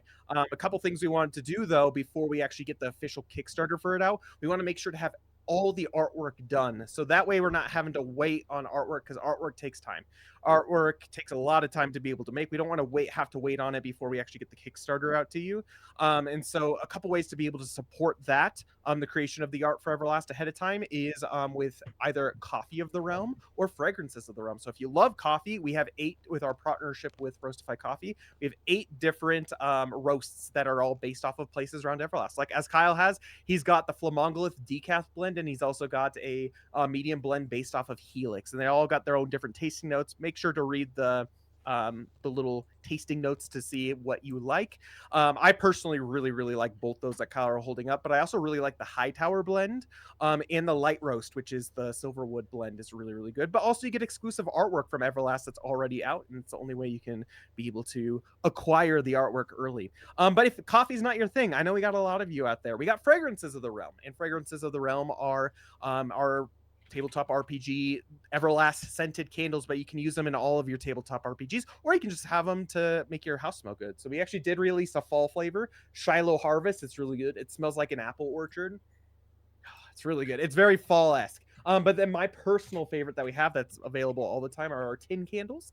We got the library coffee, and oh boy, does it smell like coffee. It's delicious. So I recommend. We got a bunch of different flavors and scents for all kinds of different tabletop RPG ambiance, or just to have your house smell really, really good. So aside from that, I can't think of anything else. We are not going to raid tonight. Merch. Yeah, we got merch, guys. Merch actually does help the channel out quite a bit, especially because we're not a huge channel. If you are a fan of any of our specific series, I try to keep our merch specific to either Everlast or specific series. And so, especially since Wilderland Adventures is over, we will still have the Wilderland merch available. But if you want something like you really liked Wilderland Adventures, we also have a limited time commemorative art canvas that you could purchase in 3 different sizes, and they're 3 different price ranges as well, of all the characters who are part of Wilderland Adventures in front of Erebor, the mountain, the lonely mountain, which is really, really cool. And it's got a nice little Tolkien quote on it. It's just a really good way to be able to remember that amazing chapter in the Fantasy Forge Studios history. So that will be limited for a limited time through November. So you still got some time if you do decide you want it. If not, that's totally fine. That'll be going away, but we'll still be keeping the character teas and stuff in there. And then also it just helps out Fantasy Forge Studios financially. So consider buying some merch. And I mean, aside from that, I don't think there's anything else. Can anyone else think of anything I'm missing? Pretty good. No. Join Cole on Thursday again for some more Paper Mario. I really like that game. I've never played it myself, and so it's kind of a new experience for me actually watching Cole play through it. So come join him, whether you're a veteran in Paper Mario or whether you're just sitting in for the chats. Both Cole and Kyle do an amazing job of being very, very active with the community, so don't be afraid to chat. I mean, try to, unless I'm doing focusing, beast mode. I get it. Fighting and not dying. It's very action-oriented, my game. So. But yeah, I mean, chat with them. I mean, that's the whole reason we stream. We're trying to get you a 10 out of 10 on your day. I know some of you guys out there who like lurking and who like being there to like just watching and being like a fly on the wall gets it to 10 out of 10 of your day. But don't be afraid to chat. They're very kind. I promise. They won't bite. And they'll be very chatty with you guys. So feel free to do that. But aside from that, I can't think of anything else. So Kyle, take it away. Well, that's going to do it for us for today. Thank you so much for our players and also for those who were able to join us for some Eriador adventures. Again, we will be 2 weeks before we are back here, so break next week, and we will, the week afterwards, we'll continue more with Eriador adventures, which gives our players times to be able to plan about what to do, but also, time for you to catch up on the 9 episodes now that are out. And if you do want to check out the conclusion of Wilderland Adventures, that should be out on YouTube. If not now, sometime soon. Yep. Yeah, it's uploaded, but not available for everyone. So those will be this week. This week they will be everything will be up to date. So and you can always I'm watch finally them on free Twitch too.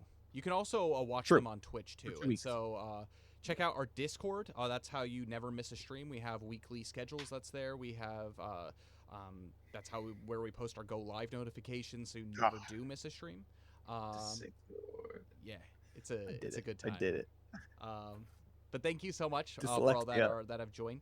I will say this: I enjoyed this session so much, and I'm so looking forward to next session. But until then, pray for me. I'm praying for you. Pray for each other, and may the road go ever onward and onward. We will catch you in 2 weeks with some more Eriador.